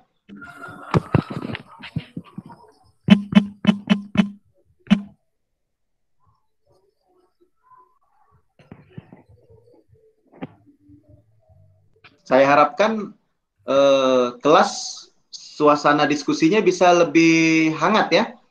Jadi tidak lama ketika diminta untuk siapa yang mau mencoba menjawab, lama responnya.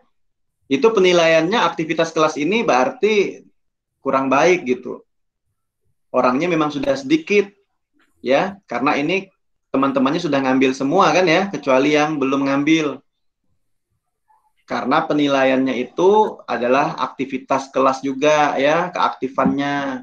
Bisa saya simpulkan, kalau pasif berarti kita belum siap belajar, datang ke kelas itu dalam kondisi kosong, tidak ada belajar sebelumnya. Kan gitu gampangnya. Karena diajak diskusi tidak respon cepat gitu. Salah benar nggak masalah ya, yang penting aktivitasnya dulu ditingkatkan.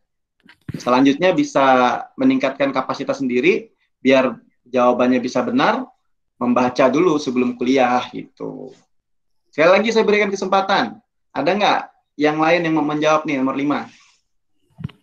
Pak, permisi Pak, saya mau coba menjawab. Ya, silakan. Kalau menurut saya, di sini kan kata kunci, kata kan minyak kayu putih. Dengan penentuan, apa sih itu? Penentuan mutu. Jadi menurut saya itu HPLC UV, Pak. HPLC UV.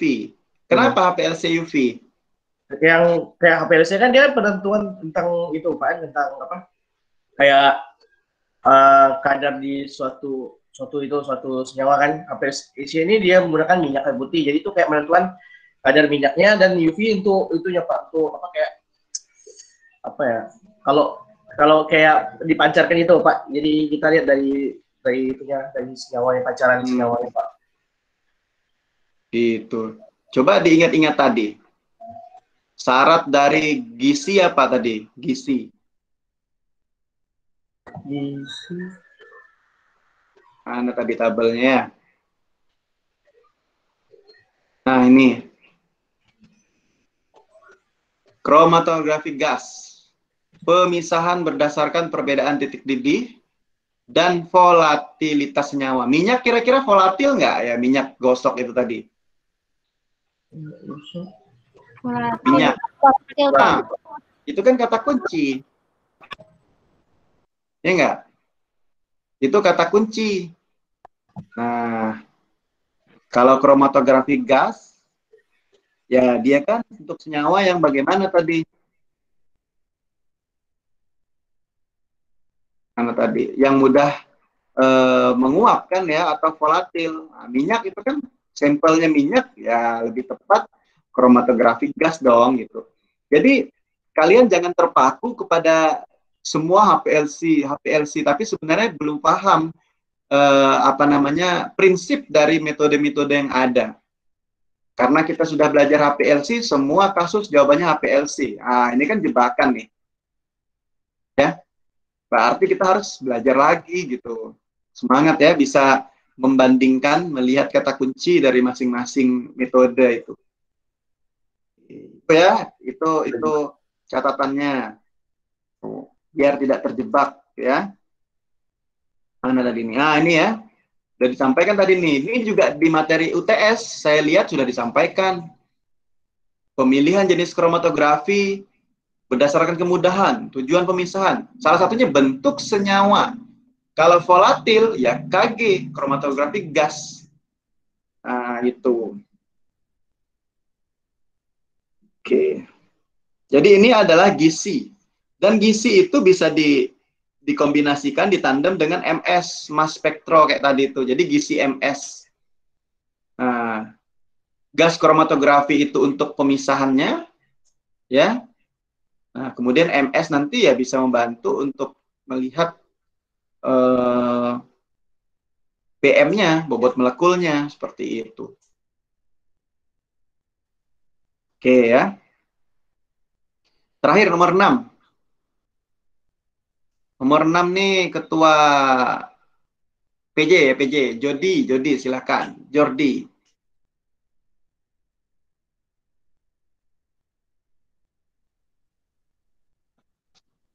Silakan Jordi. Nomor 6 saya pakai itu jawabannya E, Pak.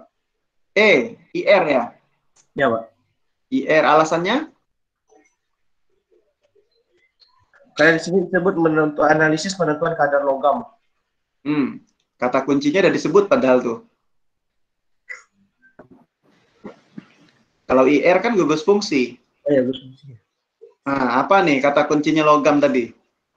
Misi, Pak. Misi jawab. Silakan.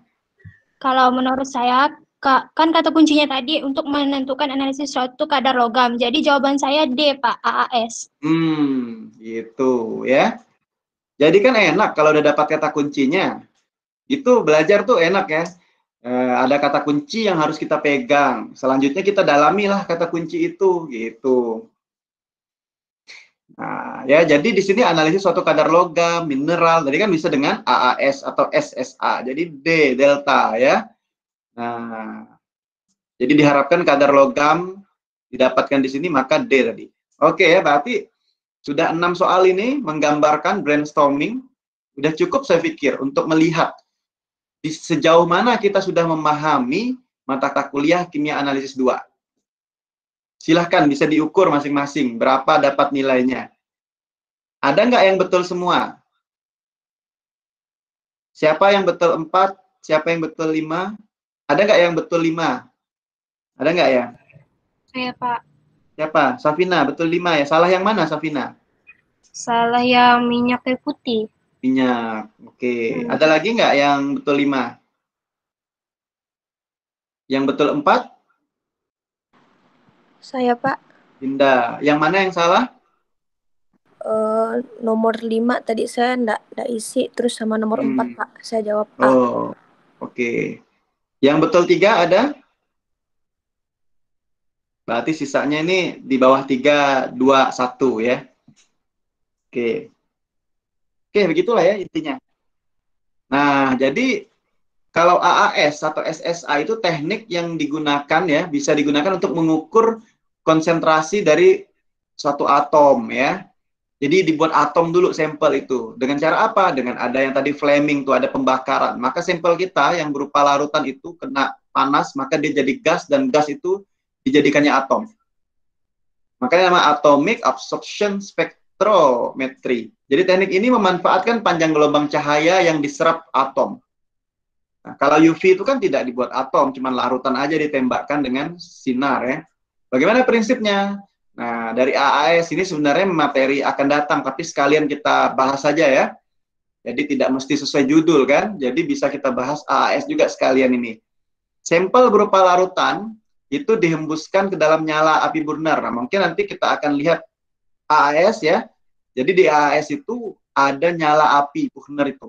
Ada tempat sampel. Kemudian disemburkanlah sampel itu tadi berupa larutan ke dalam nyala api itu.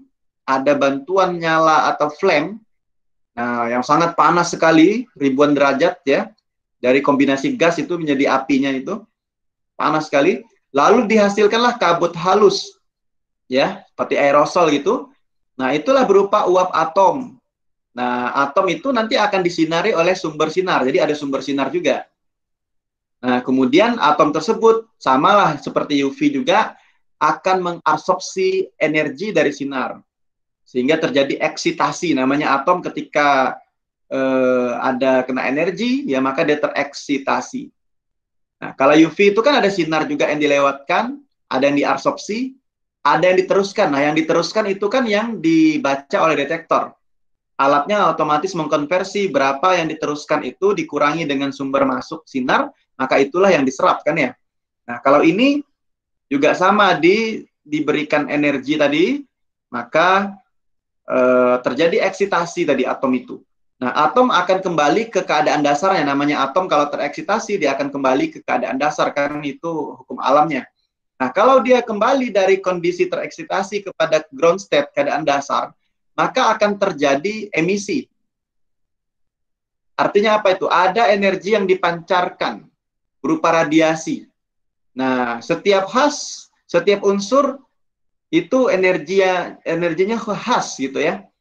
Nah, yang sama dengan unsur yang akan dianalisis. Nah, dengan adanya monokromator, jadi dalamnya juga ada monokromator, maka intensitas radiasi tadi yang diabsorpsi sebanding dengan jumlah atom yang akan dianalisis, kemudian diteruskan ke detektor. Nah, sehingga radiasi hasil eksitasinya itu akan dibelokkan dan tidak diteruskan ke detektor, jadi dibelokkan. Ya. Kemudian energi yang diteruskan dari sel atom itu diubah dalam bentuk sinyal listrik. Nah, sinyal listrik ini diperkuat sehingga bisa diukur, bisa dibaca di detektor. Kemudian ditampilkanlah nanti di monitor ya. Dan sebagai itu AAS. Jadi kata kunci di sini adalah lihat tabel yang tadi yang sebelumnya ditampilkan. Jadi kalau logam, mineral, nah itu AAS seperti itu. Oke ya. Sekarang 11.40. Nah, itu prinsip-prinsip singkat tadi yang sebenarnya apa kita lihat tadi. Nah, maka coba kita dalami dulu sedikit nih. Minta waktu sedikit ya, kita dalami. Nah, untuk kromatografi gas itu teknik memisahkan senyawa asiri. Nah, itu kata kunci lagi, senyawa asiri. Ya, kalau tadi minyak dan sebagainya. Jadi teknik untuk memisahkan senyawa asiri dalam fase gas melalui fase diam. Nah, apa kelebihannya? Untuk zat yang mudah menguap, maka bisa dianalisis dengan kecepatan tinggi kan tentunya. Kalau tidak, ya maka udah menguap dulu sampelnya, udah hilang. Itu maka gas ini cocok untuk sampel seperti ini. Tentunya sensitivitas juga tinggi. Nah, fase diamnya bisa berupa padat ya, kita sebut dengan kromatografi gas padat. Tapi kalau fase diamnya berupa zat cair, maka bisa kita sebut dengan kromatografi gas cair. Jadi ada kromatografi gas padat, ada kromatografi gas cair, tergantung fase diamnya, cair atau padat, seperti itu. Nah, kalau yang fase diamnya itu padat, kromatografi gas padat, maka mekanisme sorpsinya itu adalah adsorpsi ya. Tapi kalau fase diamnya itu cair, mekanisme sorpsinya itu adalah partisi. Bedakan tadi antara adsorpsi dan partisi. Oke ya. Nah, kemudian jadi dia memisahkannya berdasarkan perbedaan titik didih dari zat terlarut dan bagaimana interaksinya dengan fase diam. Jadi solut ini akan terelusi, solutnya ini zat terlarutnya berdasarkan titik didihnya, ya. Dia akan terelusi. Nah, kecuali ada interaksi antara zat terlarut dengan fase diamnya. Ya standar lah ya, kalau ada interaksi dengan fase diam, tentunya dia akan tertahan karena tadi polaritasnya sama ya. Nah, fase gerak yang berupa gas itu, jadi fase geraknya ini berupa gas. Kalau KCKT itu kan fase geraknya larutan ya. Nah, kalau ini fase geraknya gas, itu akan menghantarkan solut ke kolom. Nah, jadi gas ini yang akan menghantarkan zat terlarut ke kolom. Nah, sehingga nanti sampai ke detektor, gitu ya. Kalau KCKT kan larutan, diantarkan oleh larutan sampai dia ke kolom juga ya. Kalau ini berupa gas fase geraknya. Fase diamnya yang bisa padat, bisa cair tadi ya. Ingat. Nah, inilah kromatografi nih. Ada gas kromatografi. Nah, ada yang fase diamnya liquid ya, itu metodenya partisi, ada yang fase diamnya padatan, itu adsorpsi. Nah, sebelah kanan ini ada kromatografi juga cair. Nah, kromatografi cair itu ada kromatografi kertas, kolom, thin layer ya, macam-macam nih. Berbagai macam jenis kromatografi yang kita pelajari ini adalah gas nih ya. Nah, kalau kemarin KLT apa semua udah dipelajari ya. Kalau kolom biasanya ini nanti di mata kuliah yang farmakognosi dan sebagainya lah ini. Kertas yang kemarin juga sudah ya. Kromatografi kertas. Nah, oke, jadi itu ya masing-masing. Kalau kolom pun macam-macam nih. Ada yang penukaran ion, ada gel ya, ada liquid solid adsorption, ada liquid partisi. Jadi macam-macam nih jenisnya. Yang kita pelajari yang sebelah kiri. Jadi kromatografi bermacam-macam. Kali ini gas kromatografi. Ya, ada yang partisi, ada yang adsorpsi, tergantung fase diamnya cair atau padat. Nah, kalau gas syaratnya harus memiliki keatsirian. Nah, ini kata kunci nih. Diulang-ulang. Harus memiliki keatsirian yang cukup. Jadi volatil.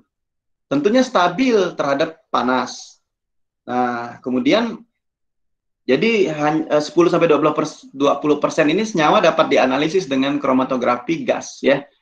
Jadi lumayan lah karena senyawa-senyawa atsiri bisa pakai kromatografi gas ini. Nah, seperti itu. Suhu operasionalnya kurang lebih 450 derajat Celcius. Nah, molekul senyawa dapat berubah fase gas atau uap ya. Nah, ya tidak terdekomposisi pada suhu tersebut.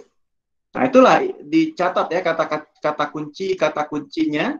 Nah, ini adalah kurang lebih nih ada komponen-komponennya. Jadi kalau kimia analisis itu selalu melihat juga anatomi ya. Selain kita mengetahui metode, prinsipnya ya, kemudian mengetahui juga anatomi dari instrumen tersebut. Nah, ini ada apa tadi? Ada gas, tabung gasnya. Nah, ada untuk mengatur aliran gas tadi, berarti ada pompa. Sama juga kayak KCKT itu ada pompa juga kan ya. Ada apa lagi nih? Ada sampel injektor ya, sama juga KCKT juga ada. Kemudian dia ini ada kolom ya. Ada kolom, ada oven, ya bisa mengatur temperatur lah itu ya.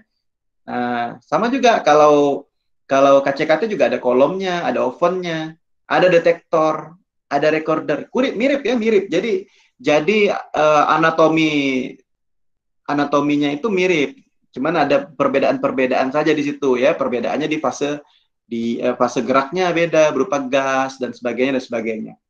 Oke, kurang lebih seperti itu. Sampailah recorder sehingga memunculkan kromatogram yang dihasilkan dari pemisahan ini ya.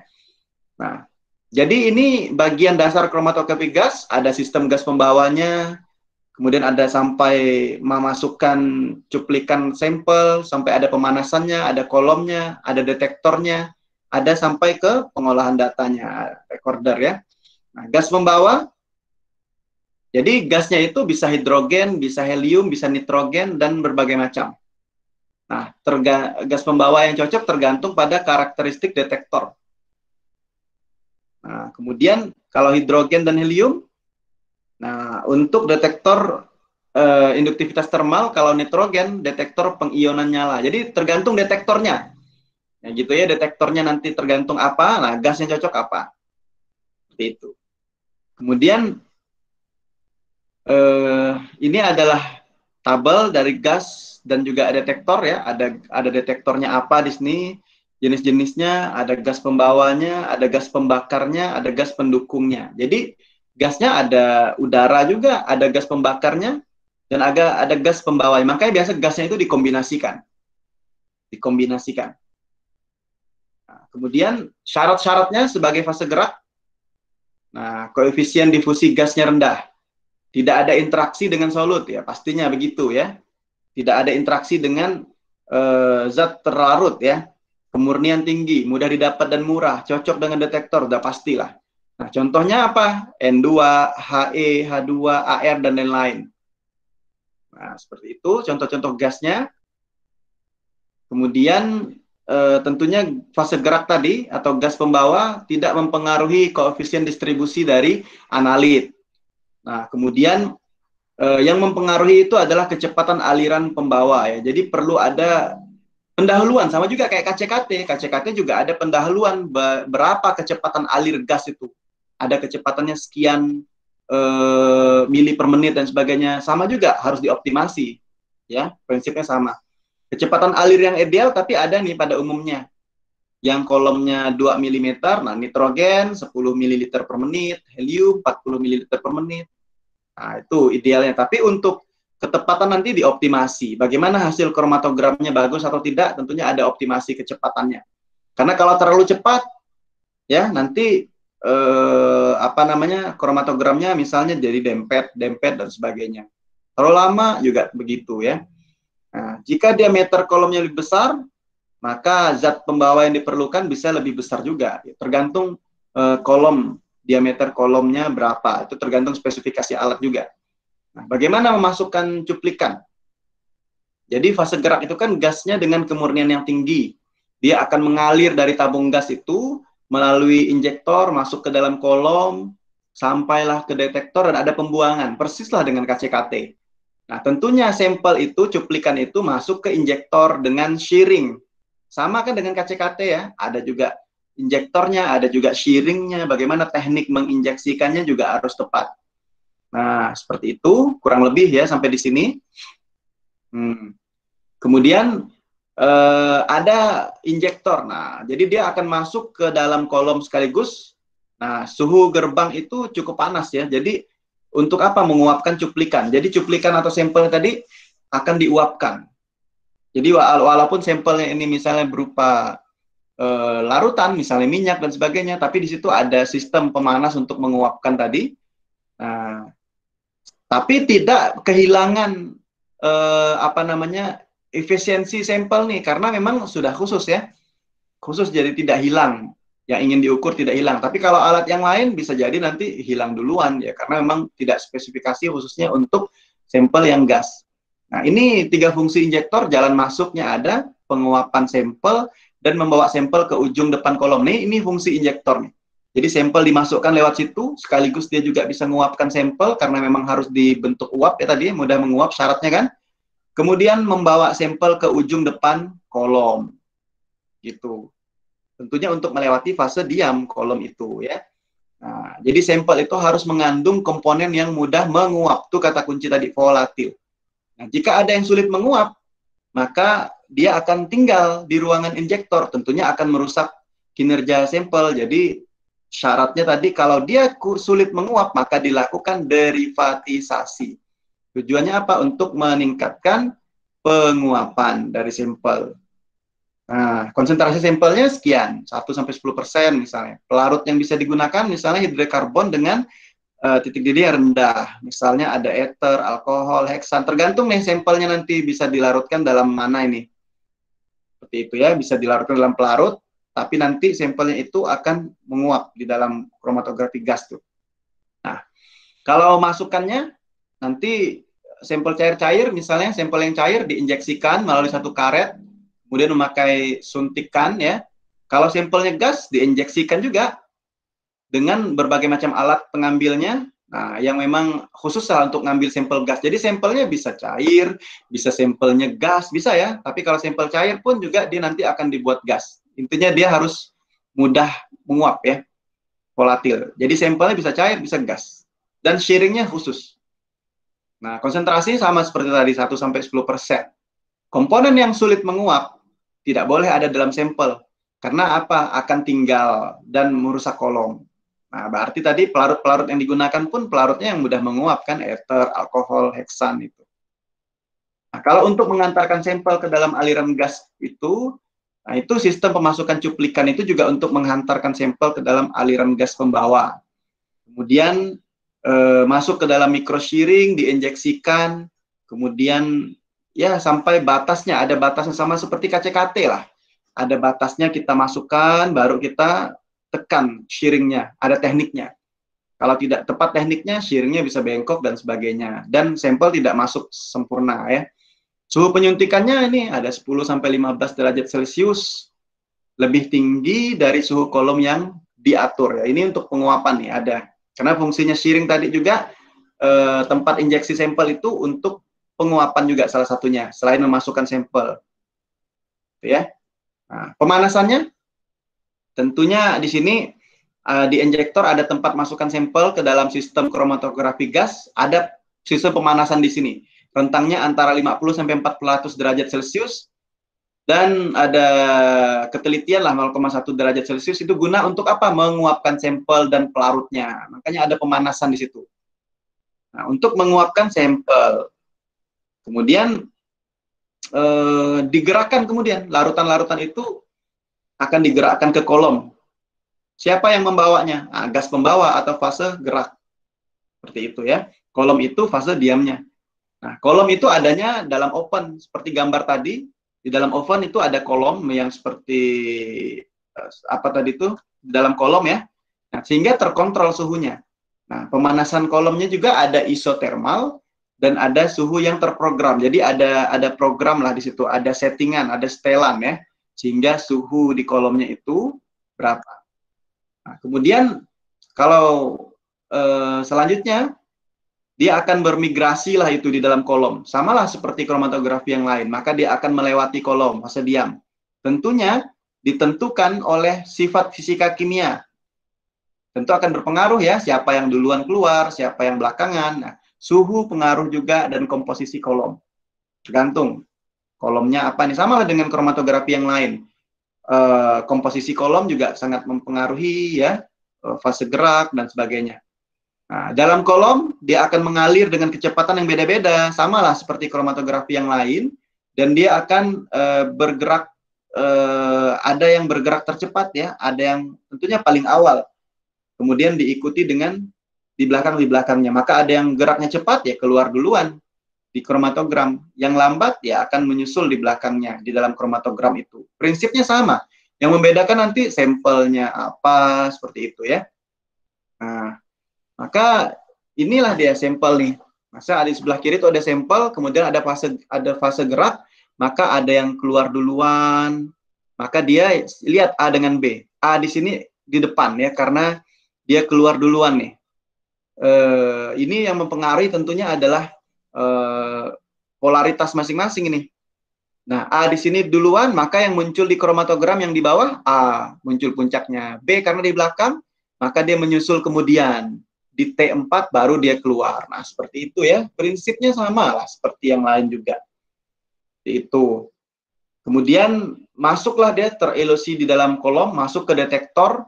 Nah, kemudian sampailah dia akan menjadi sebuah kromatogram. Seperti gambar nih tadi nih di bawah nih, ada kromatogram yang akan keluar. Sama juga seperti kromatografi yang lain, ada kromatogram yang keluar. Seperti HPLC misalnya kemarin kalian pelajari ya. Nah, selanjutnya kromatogram yang ideal itu tentunya ada puncak-puncak tuh. Puncaknya rapat idealnya ya.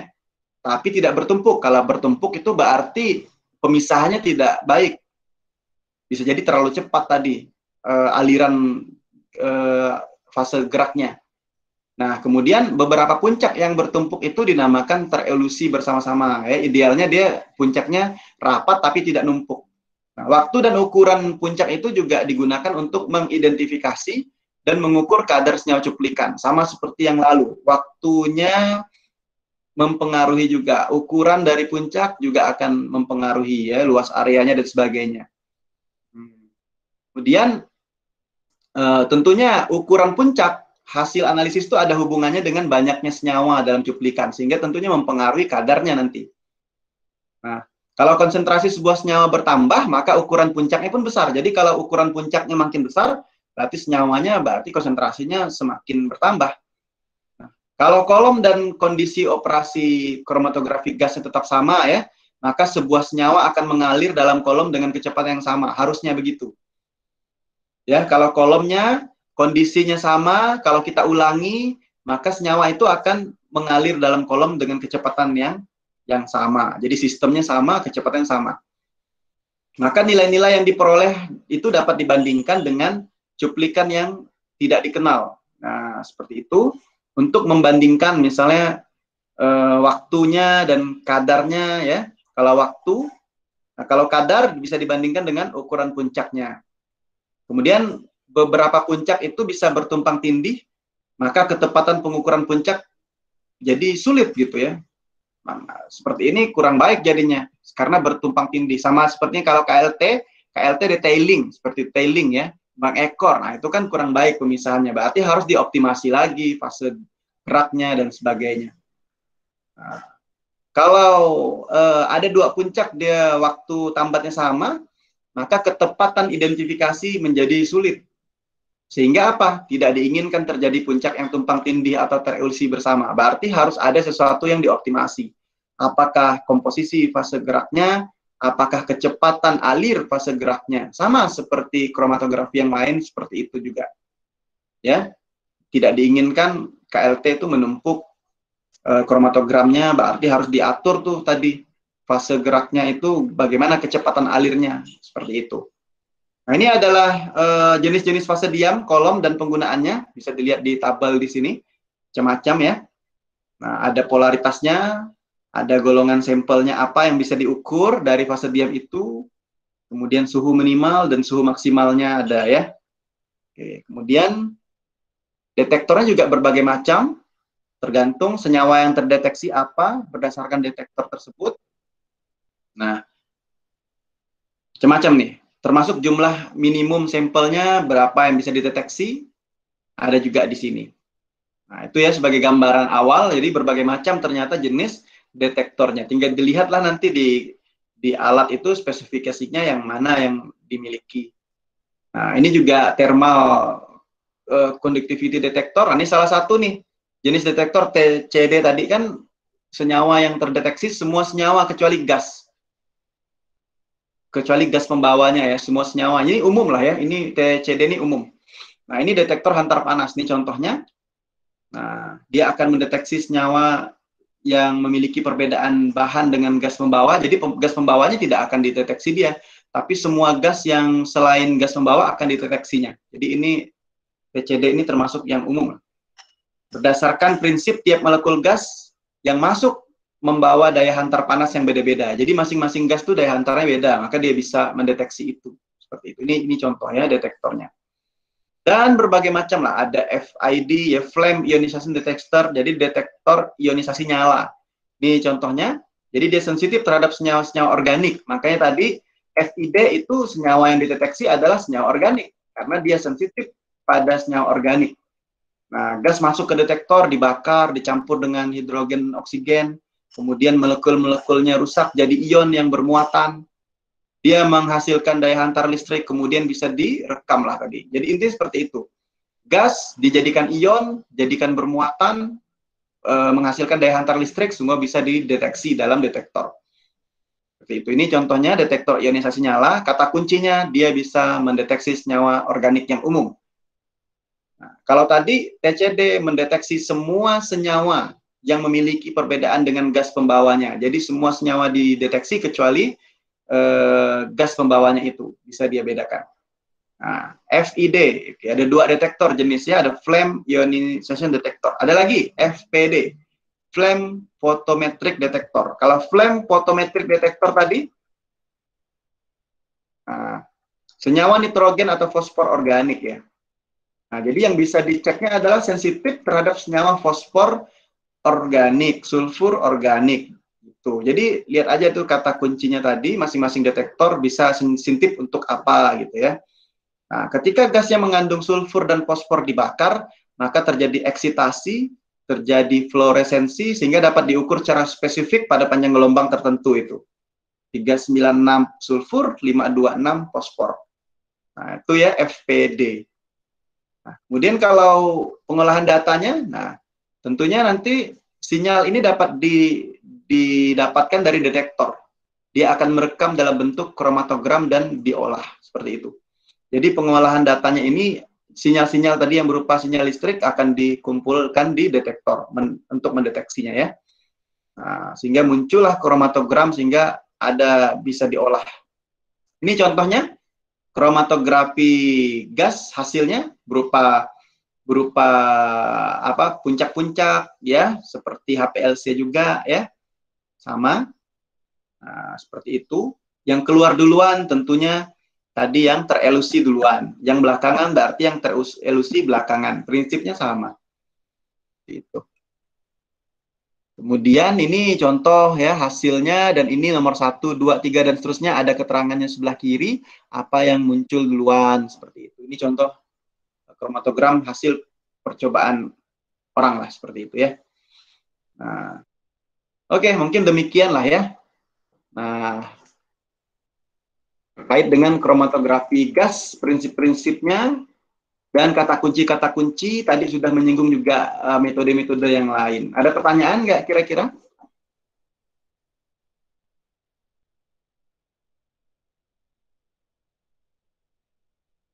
Karena waktunya sudah lewat, kalau ada pertanyaan silahkan. Dan sekaligus tadi ya, mengevaluasi bagaimana pemahamannya terkait dengan 6 soal tadi. Nah, saya harapkan nanti sebelum perkuliahan lanjut boleh dibaca-baca dulu, dipelajari sehingga kita berdiskusi bisa lebih lancar ya. Nah, sehingga sudah nyambung duluan gitu sebelum kita masuk ke dalam materi yang akan disampaikan. Oke, kalau memang tidak ada pertanyaan ya, saya ucapkan terima kasih atas perhatiannya. Silahkan yang belum absen untuk absensi ya, barangkali ada yang lupa, absennya maksimal sampai jam 12 sih saya tutup. Oke, kemudian pertemuan selanjutnya kita akan menyinggung terkait dengan spektrofotometri AAS ya, atau SSA. Jadi saya harapkan tolong dipelajari terlebih dahulu di materi AAS itu ya, SSA. Ya, nanti kalian pelajari bagaimana prinsipnya, apa saja yang bisa diukur dengan alat-alat SSA ini, kata kuncinya dicari ya. Kemudian dicari instrumentasi alatnya, ada apa saja di dalam alat tersebut. Oke.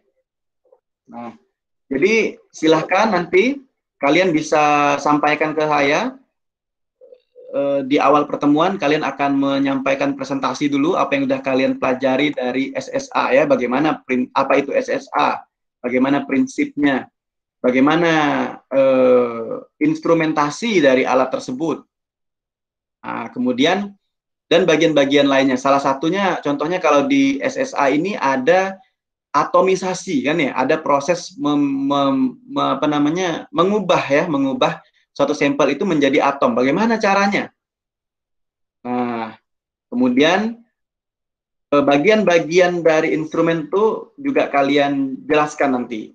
Bagaimana lah prinsipnya dan sebagainya. Silahkan. Ada sumber sinar dan sebagainya ya. Sampai ke lampunya tadi. Dan juga contoh aplikasi AAS. Nah, boleh ini sebagai pendalaman juga, silakan kalian cari di jurnal contoh aplikasi penggunaan AAS untuk kepentingan analisis dalam bidang kefarmasian. Entah dia menganalisis obat, bahan obat, kosmetik, dan sebagainya. Contohnya tadi ya, ada kosmetik yang mengandung logam berat misalnya. Atau contohnya yang di obat dan sebagainya, silahkan bisa dicari, nanti kita satu SKS pertama saya akan lakukan tanya jawab lah seperti itu terkait dengan tugas yang kalian cari tadi. Saya harapkan sudah lebih aktif ya. Saya akan tanyakan secara acak itu ya. Sudah jelas ya kira-kira ya? Kalau memang sudah jelas, jadi saya akhiri. Selamat siang. Assalamualaikum warahmatullahi wabarakatuh. Waalaikumsalam. Terima kasih Pak. Terima kasih Pak. Terima kasih Pak.